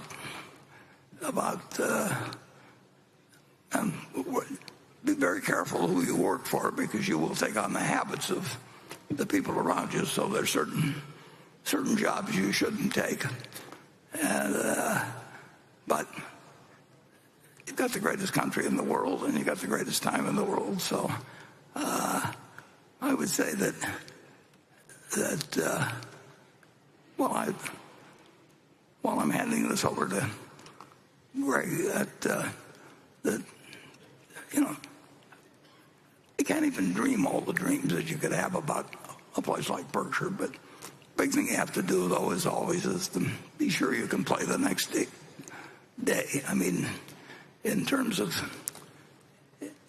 financial activities on a meaningful scale,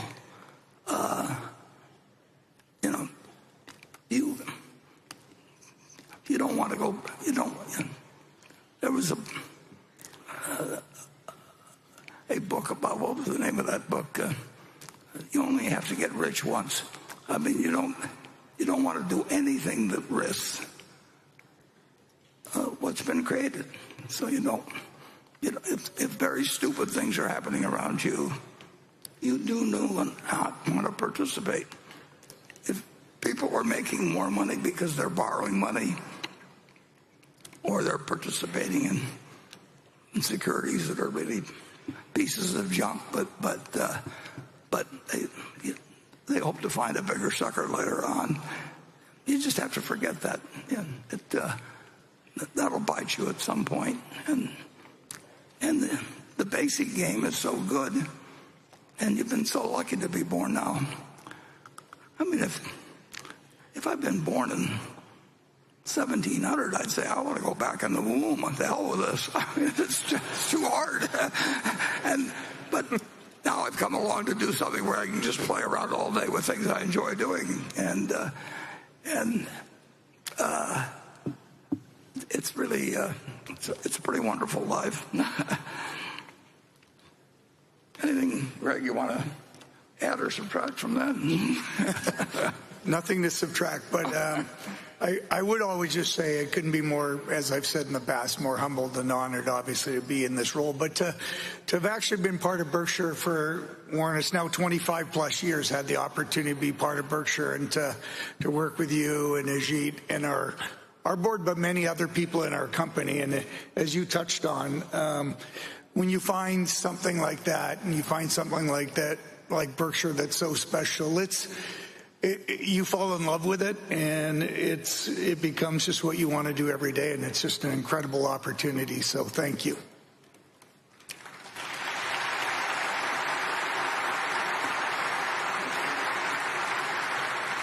And to the gentleman who asked the question, if you don't find it immediately, don't starve to death or anything in the meantime. But you will find it, and you'll find it in the right individual. In a sense, it's somewhat like finding the right person in marriage. I mean, probably some of you may have married the person you met on your first date. Although I guess they don't even have dates anymore. But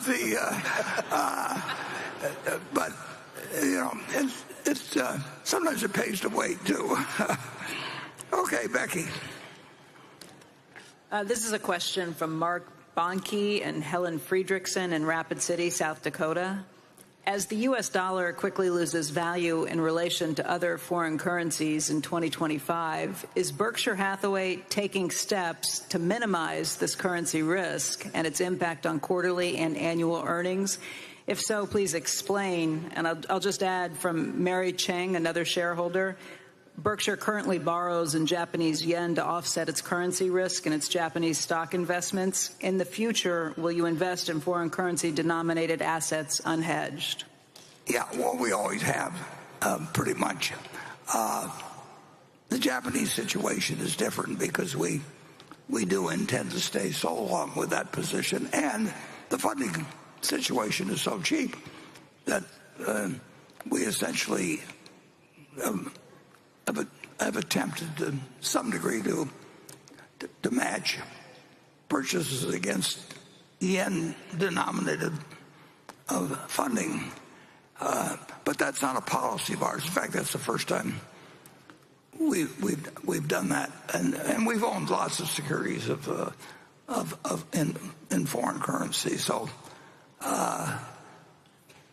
we do nothing in terms of the question about its impact on quarterly and annual earnings. We don't do anything based on its impact on quarterly and annual earnings. I mean, there's never been a board meeting I can remember or the conversation I had with Charlie where I say, if we do this, our annual earnings will be this, and therefore we ought to, whether it's accounting or whether anything, we just, the number will turn out to be what it'll be. What counts is where we are 5 or 10 or 20 years from now. And if you start focusing on what number you're going to produce, you will quickly get tempted, at least based on the experience I've seen from viewing 20 companies.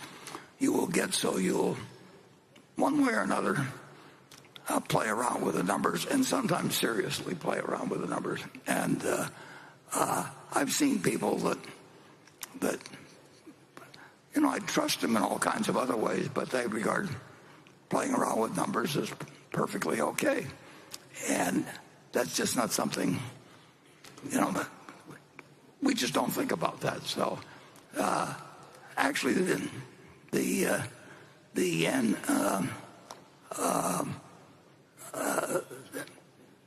relationship of the yen, behavior of the yen in the last quarter, resulted in certain gap charges, and but it doesn't make any difference. It'll change next month or next year, and obviously we wouldn't want to be owning anything that we thought was in a currency that was really going to hell. And that's the big thing we worry about with the United States currency. I mean, the tendency of a government to want to debase its currency over time there's no system that beats that. You can pick dictators, you can pick representatives, you can do anything, but the people, there will be a push toward weaker currencies, and of course that is, I mentioned very briefly in the annual report that fiscal policy is what scares me in the United States, because it's made the way it is, and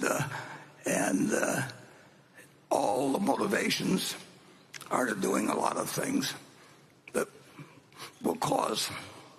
can cause trouble with money. But that's not limited to the United States. It's all over the world, and some places it gets out of control regularly. As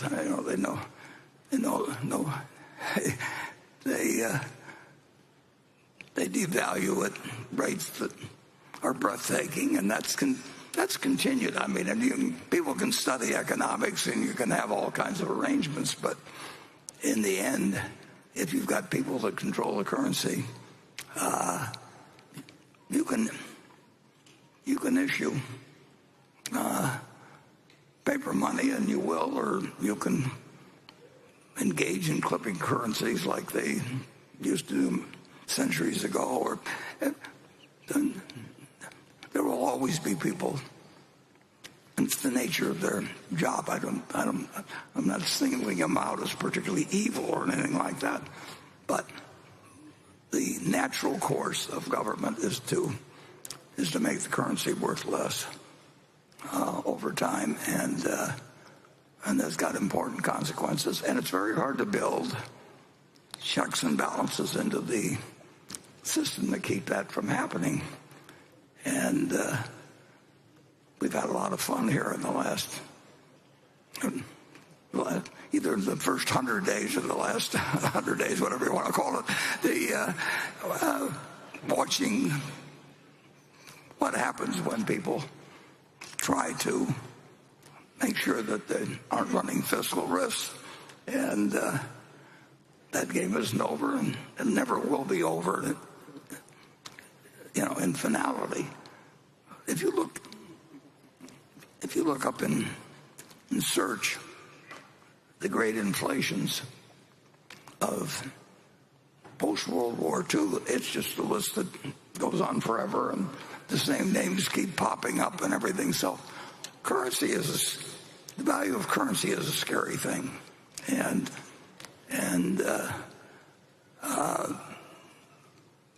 we don't have any great system for beating that. We do in this particular Japanese position because we expect to hold it for 50 or 100 years or more.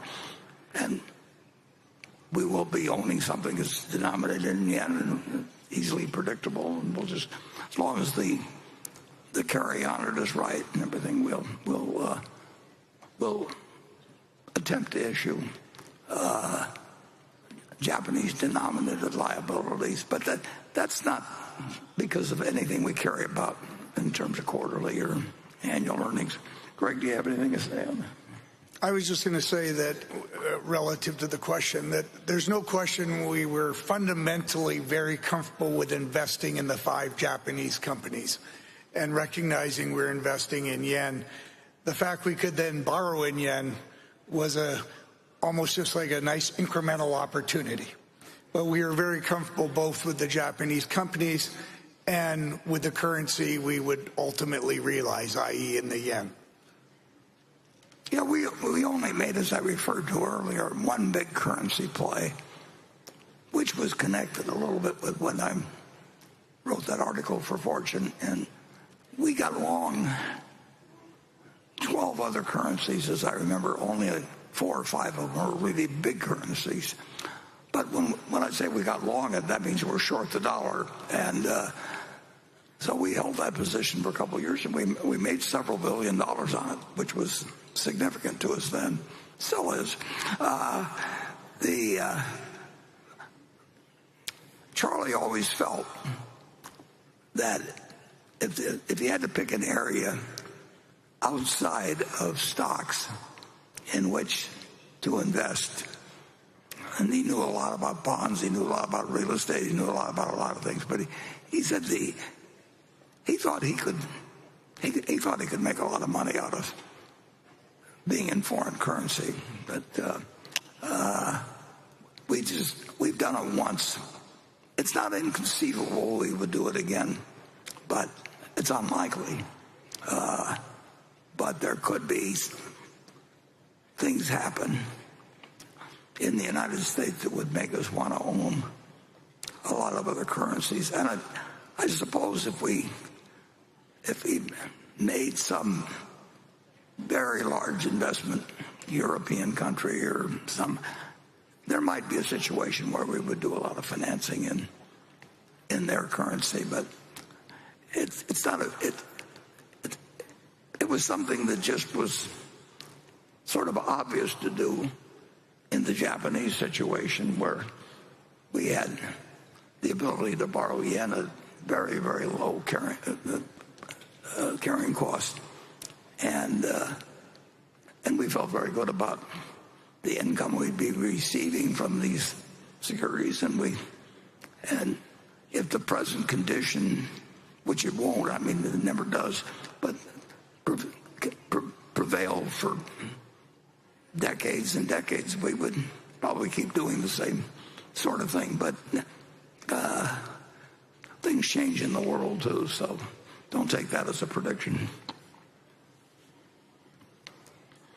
Okay, section 6.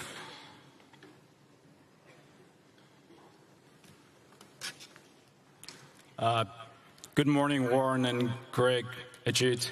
Thank you so much for hosting this event. Good to be here.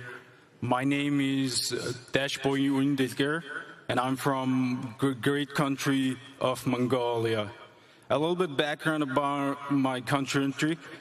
Mongolia is an emerging market and landlocked country sandwiched between Russia and China. But we are rich in history and minerals and have full democracy and growing economy.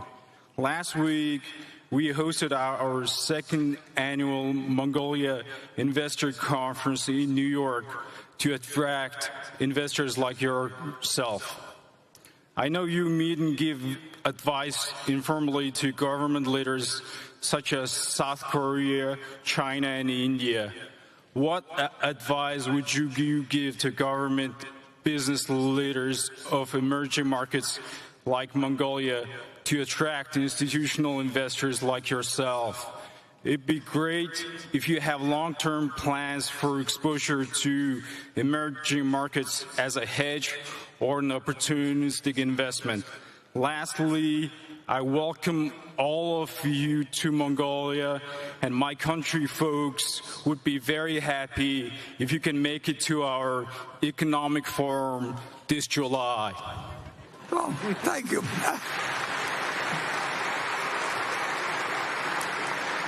Yeah. I have trouble planning a trip to Council Bluffs, which is just a few miles from here, but it takes an optimist. Actually, I met a fellow here at the annual meeting, probably 20 years ago or more, who did a lot in Mongolia. And he did very well in Mongolia and actually moved there for quite a while. I would say that if you're looking for advice to give the government over there, it's to develop a reputation for having a solid currency over time. I mean, that we don't really want to go into any country where we think that there's a chance, a significant probability of runaway inflation. It's too hard to figure. Other people have figured out ways to make money in hyperinflationary situations, but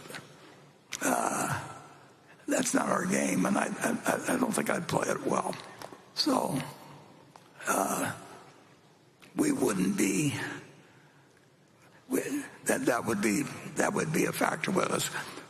The chances are, and we won't find anything in Mongolia that fits our size requirements aside from that. But like I say, I think my friend that I met here 20 years ago has done very well in Mongolia. And if the country develops a reputation for being business friendly and currency conscious,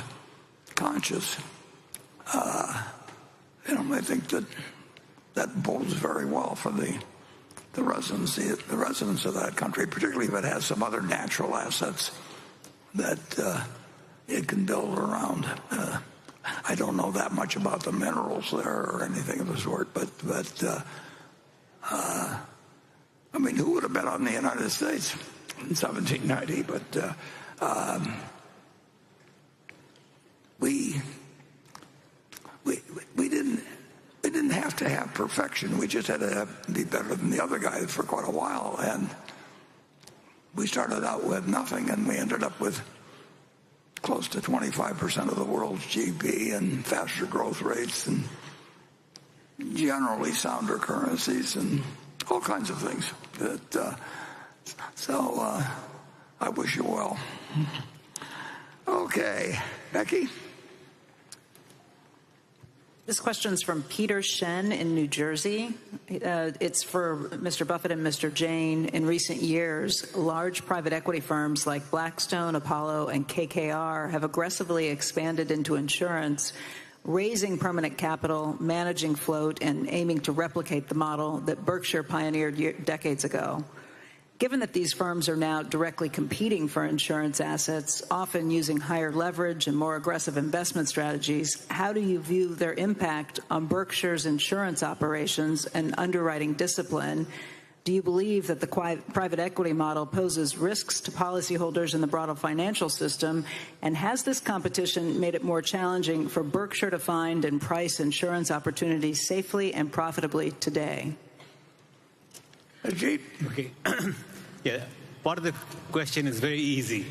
There's no question the private equity firms have come into this space, and we are no longer competitive in this space. We used to do a fair amount in this space, but in the last 3-4 years, I don't think we've done a single deal. Now, you ought to separate this whole segment in two separate segments. One is the property casualty end of the business and the life end of the business. The private equity firms that you mentioned are all very active in the life end of the business, not the property casualty end of the business. You are right in identifying the risks in these private equity firms are taking on, both in terms of leverage and in terms of credit risk. And while the economy is doing great and credit spreads are low, the private equity firms who've taken the assets from very conservative investments, and I wouldn't say high octane, but they've certainly invested these assets in situations where they get a lot more return on the investment. And as I said, as long as the economy is good and credit spreads are low, they will make money. They'll make a lot of money because of leverage. However, there is always the danger that at some point the regulators might get cranky and say, you know, you're taking too much risk on behalf of your policyholders, and that could end in tears. We do not like the risk reward that these situations offer, and therefore we put up the white flag and said, you know, we can't compete in this segment right now. Yeah, I think there are people that want to copy Berkshire's model, but usually they don't want to copy it by also copying the model of the CEO having all of his money in the company forever. And I mean, they've got a different equation. They're interested in, you know, and that's capitalism, but they have a whole different situation, and they probably have a somewhat different fiduciary feeling about what they're doing, and sometimes it works and sometimes it doesn't work, and if it doesn't work, they go on to other things.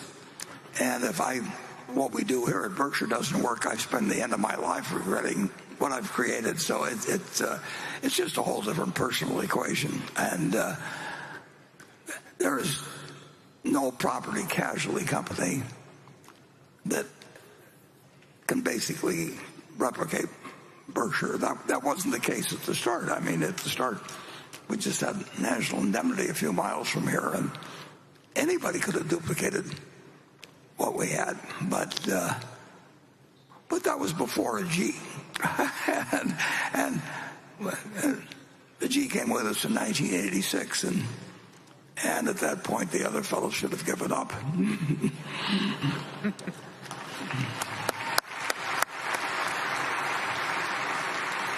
Yeah. Station 7, please.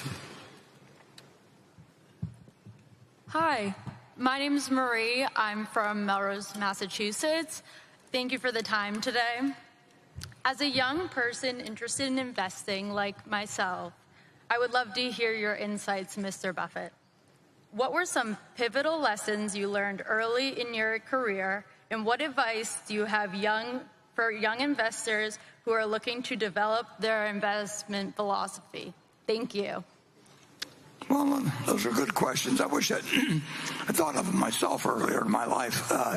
You know, who you associate with is just enormously important, and don't expect that you'll make every decision right on that. I mean, but you are going to you're going to have your life progress in the general direction of the people that you work with, that you admire, that become your friends.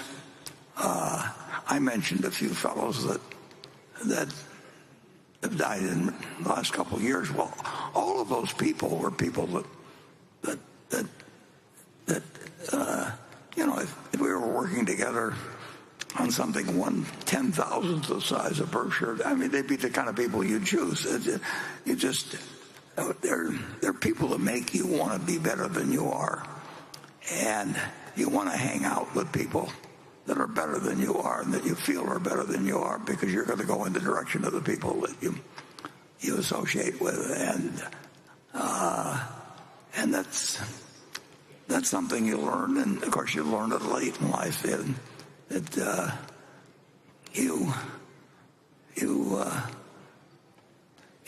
It's hard to really appreciate how important some of those factors are until you get much older. But when you've got people around you like Tom Murphy and just name them, Sandy Gottesman, Walter Scott, you're just going to live a better life than you do if you just go out and look at somebody that's making a lot of money and decide you're going to try and copy them or something of the sort.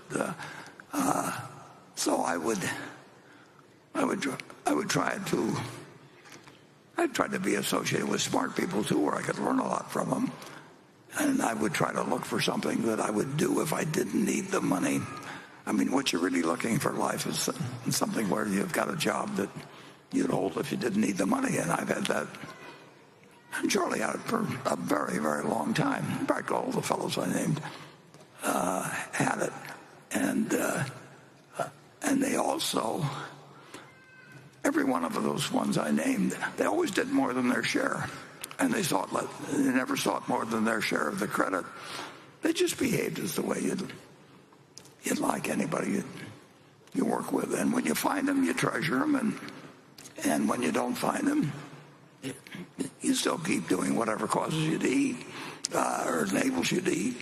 But you don't give up on looking around. And you'll find people do wonderful things for you. I mentioned earlier going down to Geico and knocking on the door when the door was locked. I mean, who knows what was behind that door? Like went in, but in 10 minutes I found that I had a man that was going to be just wonderfully helpful to me. And of course, if somebody's going to be helpful to you, you want to try to figure out ways to be helpful to them. So you get a compounding of good intentions and good behavior. And unfortunately, you can get the reverse of that in life too. And with a lot of, I was lucky in having a good environment for living that kind of a life. And other people, have a whole different environmental situation. They have to overcome it. But don't feel guilty about your good luck if you've got. If you live in the United States,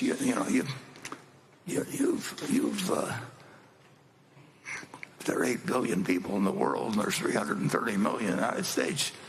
You've already won the game to a great degree, and then just keep making the most of it. But you don't want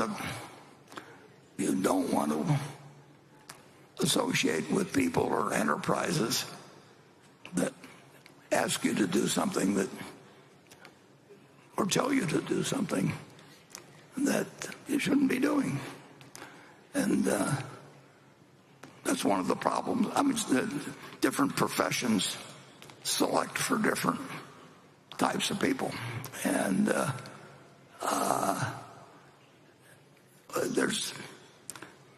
it's interesting to me that in the investment business, so many people get out of it after they've made a pile of money. You really want something that you'll stick around for, whether you need the money. Greg doesn't need the money. Ajit doesn't need the money remotely, but they enjoy what they do, and they're so damn good at it.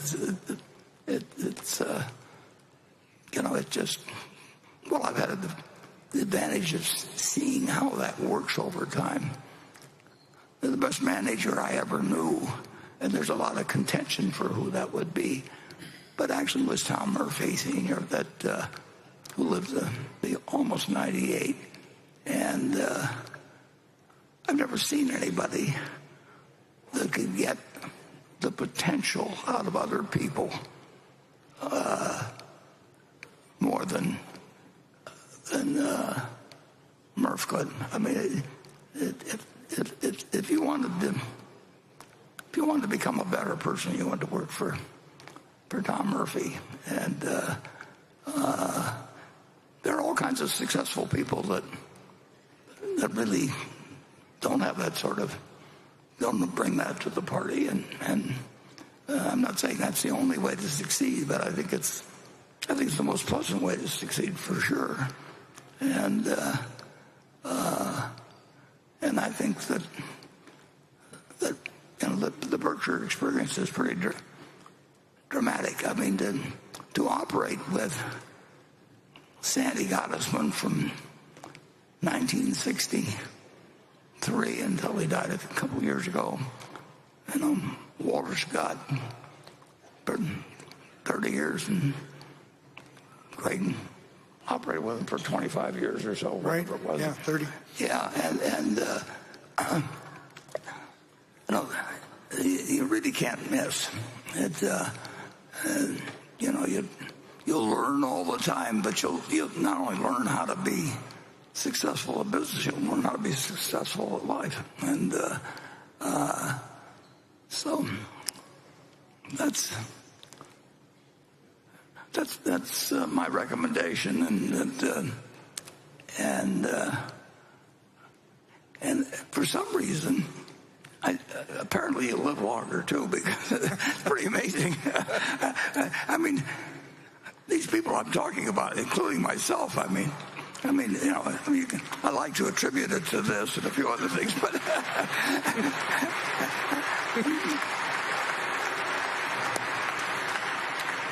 I think a happy person lives longer than somebody that's doing some things that they don't really admire that much in life.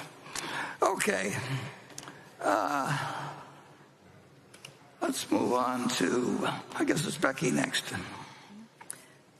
The first quarter ended March 31st, and it did show that Berkshire's cash pile expanded from the end of the last year.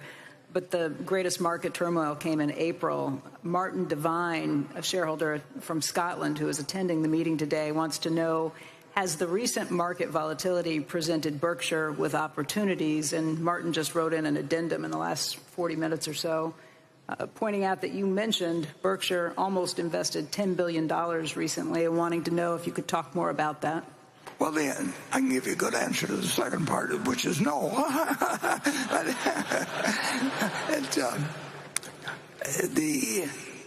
But $10 billion wouldn't have done that much, That's the other side, another side of it. What has happened in the last 30, 45 days, 100 days, whatever you want to pick up, whatever this period has been, is really nothing. There's been 3 times since we acquired Berkshire that Berkshire has gone down 50% in a fairly short period of time, 3 different times. Nothing was fundamentally wrong with the company at any time, but this is not a huge move. The Dow Jones average hit 381 in September of 1929. It got down to 42. So that's like going from 100 to 11. This has not been a dramatic bear market or anything of the sort. I mean, it like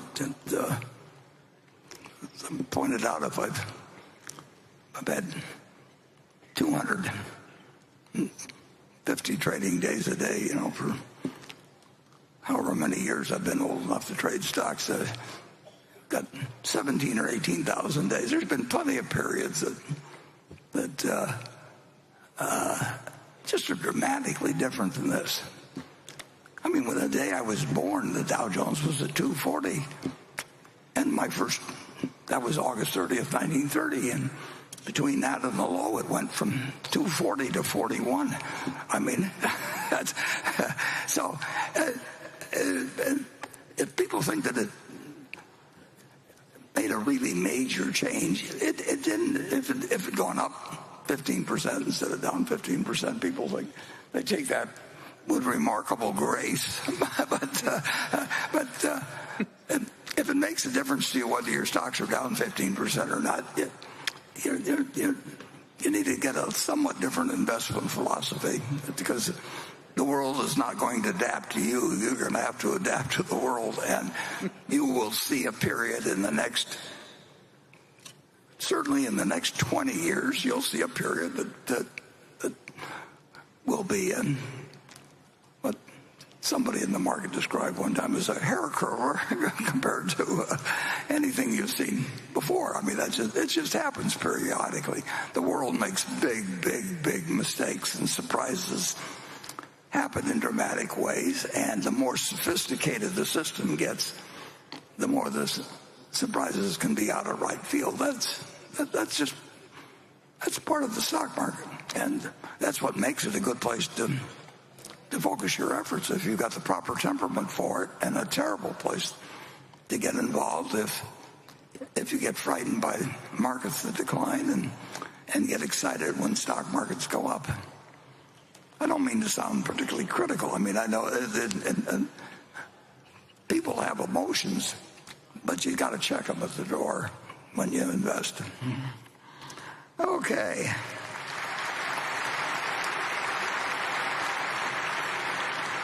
Station 8, please. Good morning, Mr. Buffett, Mr. Greg, and Mr. Ajay. My name is Peter Chen. I'm from Shanghai, China. This is my first time attending this shareholders meeting. I would like to ask a question about the wisdom of life. Have you ever encountered any major setbacks or low points in your life? And how did you get through and overcome them? Thank you very much. Yeah. Well, everybody gets setbacks, and some people have particularly bad luck in that respect, and others get through with fairly minors. But Charlie, he had setbacks. I had setbacks. I mean, it's part of life, and they're not any fun. I don't have any great advice for you about having the time of your life while you're having some major setback. But it comes with lifetime. You certainly have a setback when you die. And so everybody's got that setback guaranteed to them. But some people get, and I mean, it isn't a laughing matter in a sense, because, I mean, people get extraordinary bad luck, and other people get extraordinary good luck. Usually the people who get good luck don't really think it was so much luck as themselves, but you're just going to have it. I think that you're less likely to have it in terms of medical problems, in terms of, various things in life. I mean, you were born at a good time. I mean, if you look all the way through the history of China, when would you rather have been born? 100 years ago, 500 years ago, 1,000 years ago, or now? It's just hands down. You'd be lucky. I mean, if I came from 20 generations of shepherds, I think I get kind of tired of my life just looking at these sheep every day. But we can sit here and I can watch Nebraska not quite play the same game of football that we played 20 years ago, but I mean, everything in life has been made so much better that you've got to figure that you do a lucky straw by, staying in the womb for a couple 100,000 years and then just emerging at the right time. So I would focus on the things that have been good in your life rather than the bad things that happen, because bad things do happen. But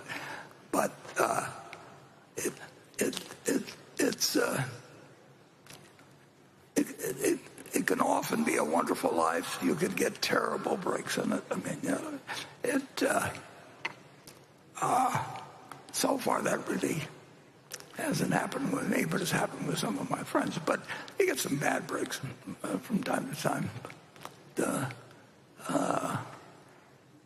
But for 94 years, I've been able to drink whatever I want to drink, and and they predict all kinds of terrible things for me, but it hasn't happened yet. So,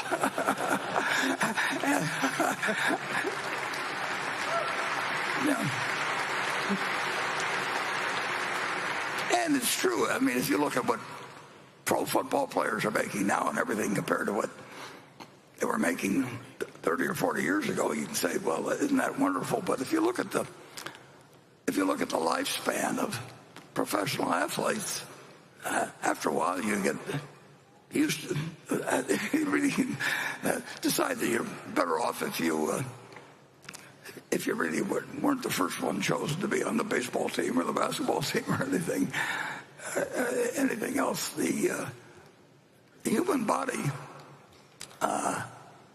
well, Charlie and I think I speak for the others to some extent, that we never really exercised that much or did anything. We were carefully preserving ourselves for the years. So look at the bright side of things to the extent that you can, and you're lucky enough to you're here today. You're healthy. You come from a long distance, and you're getting a chance to learn more about something that interests you, and compare that with the situation a couple hundred years ago that you would have been offered. So anyway, that's enough moralizing. Okay, Becky? This question comes from Himanshu Bindal for Ajit and Warren. Autonomous vehicles are already driving across roads in American cities with no driver involvement.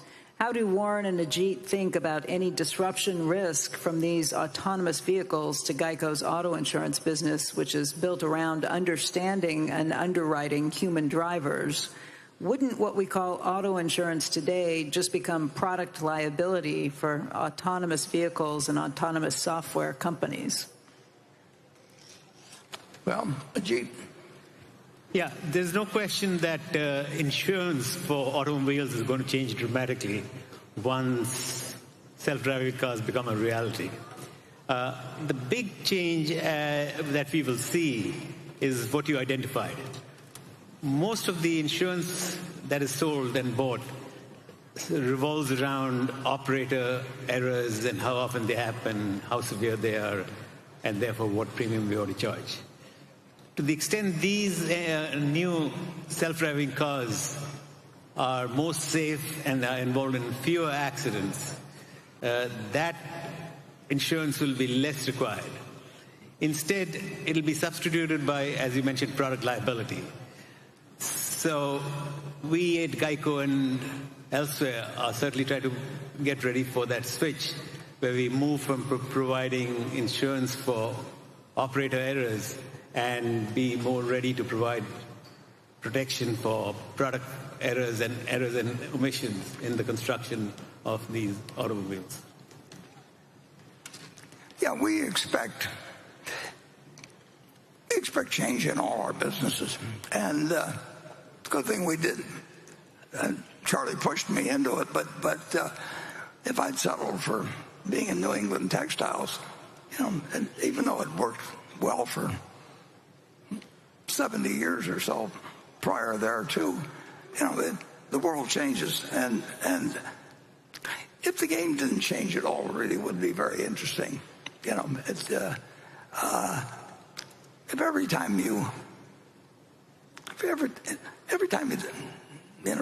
swung at a baseball, you hit a home run, the game wouldn't be interesting. If every time you hit a golf ball, you had a hole in one, it wouldn't be interesting.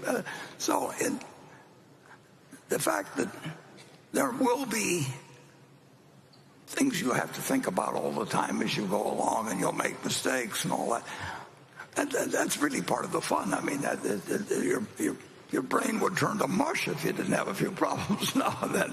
So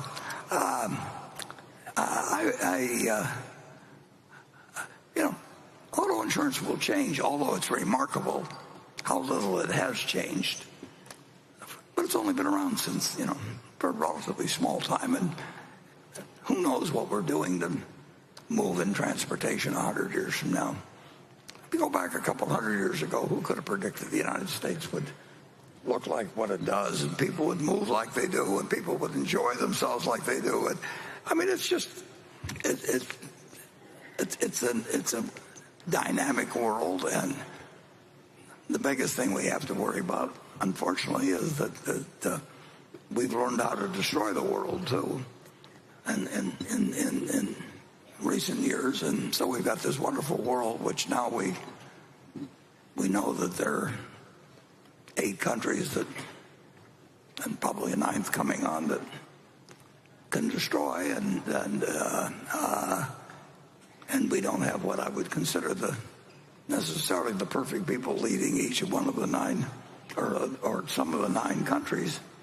And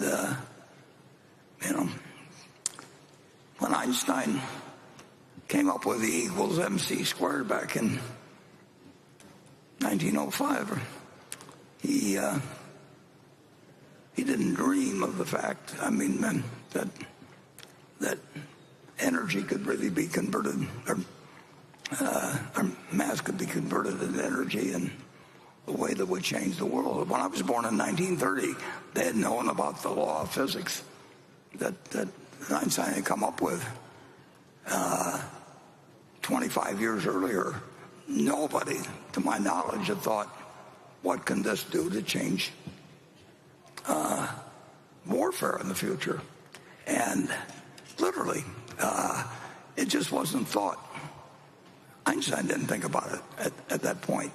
And then in 1939, Roosevelt got a letter around a month before Germany moved into Poland. It got around August 1st. It's the most famous letter in history from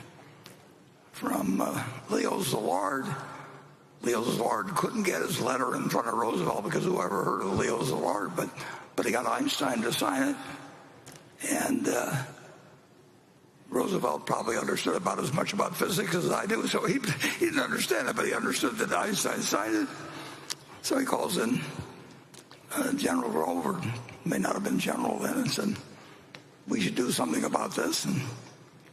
And all we did was learn how to destroy the world, and we needed to do it. And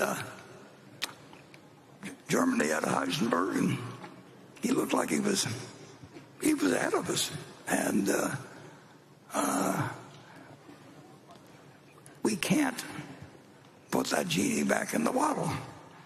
And the world does change, and we've got we've got wonderful things, but we also have, we have a guy in North Korea. If we criticize his haircut, even, who knows what he might decide to do with. What does North Korea need nuclear weapons for? I mean, can that be a good thing in the world? But they're not going to go away. So it's a world of change, and we are enjoying incredible change that's contributed to everybody in this room living so much better than people were living a couple hundred years ago. But we haven't been able to avoid. We haven't changed human beings very much so far. We've certainly changed weapons of mass destruction, but we haven't made much progress with the human race, and we'll see what happens with that. But in the meantime, we'll see changes in auto insurance too, and cars, and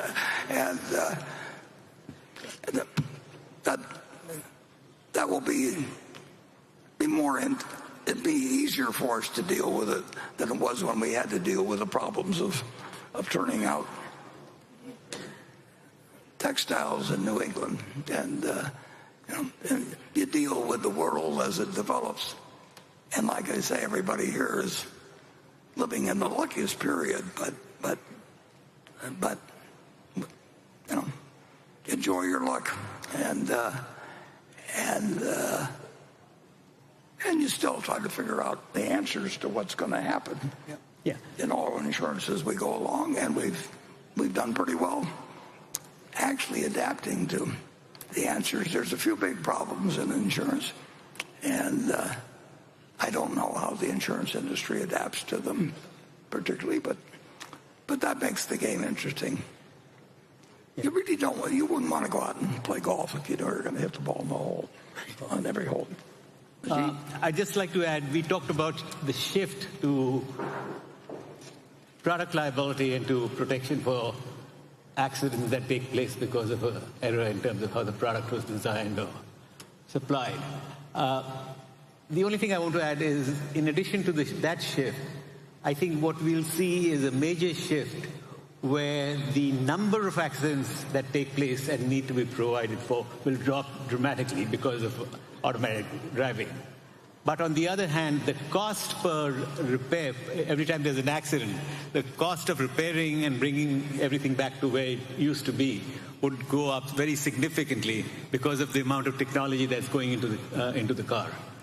How those two variables interact with each other in terms of the total cost of providing the insurance, I think is still an open issue. I'll give you two interesting figures to ponder. When I walked into Geico's offices in 1950, the average price of a policy was around $40 a year. It varies all over the lot depending on location and everything, but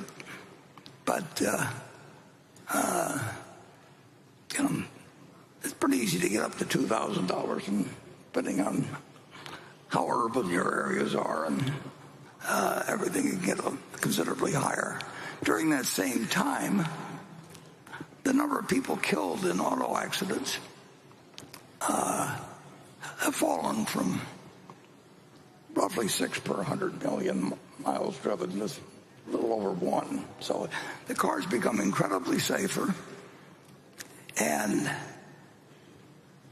it costs 50 times as much now, or thereabouts, to buy insurance policies. So when people talk about the developments in car driving and all that sort of thing, it's a lot easier sometimes. The Buck Rogers aspect of it, people look at, but they don't actually think of what really happens to the math of the business. The auto insurance industry has been a huge growth industry. And for that matter,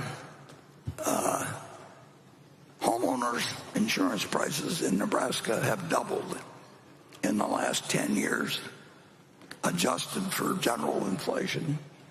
And convective storms, have just gone on a tear, and it's still unprofitable to write a homeowner's insurance in Nebraska after doubling the price in the last 10 years. So it's very hard to predict what these big changes mean, and you just have to keep thinking all the time. But you don't want to read some research report that says the world's coming to an end or the world's going to be wonderful because of this or that, because there's about 50 other developments going on at the same time that you need to think about, and that you need to keep observing as you go along. You never reach an answer in this business you reach a point of action that you take. But we try to get into as high probability things as we think we can do and play the game in the same way. But it will be different than you think. and you should wake up every morning and think about that too if you're in the business of managing businesses. Hey, Warren, as we approach the break, would you like to address the operating earnings? Oh, yeah. Yeah, let's put up the... we released our 10Q this morning, and we always try to do it on a Saturday so nobody gets a jump on other people. And we just have three simple charts. You'll see that our insurance underwriting income was down dramatically for the first quarter, and last year was as good a year as you'll see in insurance. And it's always unpredictable in insurance, but everything broke our way, or the insurance industry's way last year. Prices are down this year. Risks are up this year. So you don't have to be a genius to figure out what the answer is on that. So, but we do have unusual advantages in the insurance business that can't really be replicated by our competition. That doesn't mean they aren't trying to get advantages we don't have. But we'll try to replicate anything that seems better. In fact, we'll try and top it. But I wouldn't talk about our insurance business as much as I do it unless I really thought we had some really permanent advantages in a very, very large industry. We just announced within the last 24 hours that we and Zurich and Chubb have arranged a joint operation to be the writer of really large sums that very few people can do. And of course, we got to write them at the right price in terms of liability. But we can do that sort of thing without blinking. And anybody that wants to do it wants to get us in it. I mean, so anyway, our investment income did not change that much because we have a float that grows a little bit, which gives us more money for investment, and then we have retained earnings, which grow. So we would expect in a year to have like 40 billion or more that will build up investments unless we find things to do with it. So the investment income rates on treasuries are less than they were, or short-term bills, I should say, are less than they were before. So you had that negative effect pulling it down, but not that much, and we had more money. So we came up with a little more in the way of earnings. The railroad is earning a little more than last year, but it's not earning what it should be earning at the present time. But that's solvable and is getting solved. And it's still an incredible asset for Berkshire. The energy company last year was having particular problems, and those are absent this year, so those earnings are up. And then among our range of general businesses, they were pretty much a push. And I think you did a little calculation the other day on how many were up and how many were down, didn't you, Greg? Yeah, of our 49 that we measure closely, 21 were up and 28 were down. So you can tell it was really a mixed quarter when you go across the non-insurance operating businesses. Yeah. The next slide. I'm getting a 5-minute warning here. We'll throw the long ball now. Shows our financial condition, which continues to hold a lot more in cash and treasury bills than I would like, but that's simply a question of when opportunities occur, and if you get real opportunities every 5 or 6 years, you have to be patient. Charlie always pointed out that we made most of our money out of about 8 or 9 ideas over 50 years. And we talked about it every day, and we read every report, and we did everything else. But if you think you can get an idea a day from listening to your Frederick book or doing a lot of reading of the financial information published, or forget it, because every now and then you get extraordinary opportunities, and most of the time you don't have much of an edge. So we also have on that thing our float, which continues to build. I don't think there's no company that has property casualty company that has our float as their Ajit. Yeah, clearly we are heads and shoulders above anyone else. Yeah. So that is money that, as long as we're writing it at an underwriting profit, is absolutely free money. And we would expect that over a 50 or 100-year period that we would be able to say the same thing. But there will be years when you have a very bad underwriting record, and it'll lead into the float earnings. But so far, in the last 20 years, I think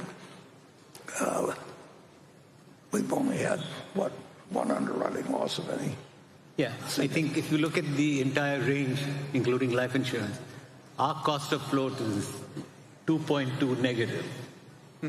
That means we've got the float plus somebody's given us 2.2% of that of cash to. Yeah, it's like running a bank where people leave their money with you, and you pay a minus 2.2%, and you don't have any check clearing or anything else to do, and it's included in that. So,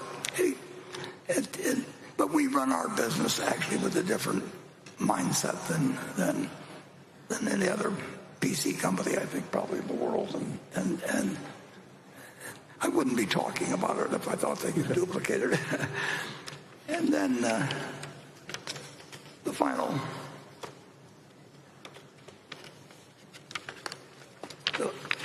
page is on share repurchases, and clearly we haven't made any. We have not made share repurchases so far this year, and share repurchases. If Berkshire buys Berkshire shares and repurchases, we now pay more than you will pay if you buy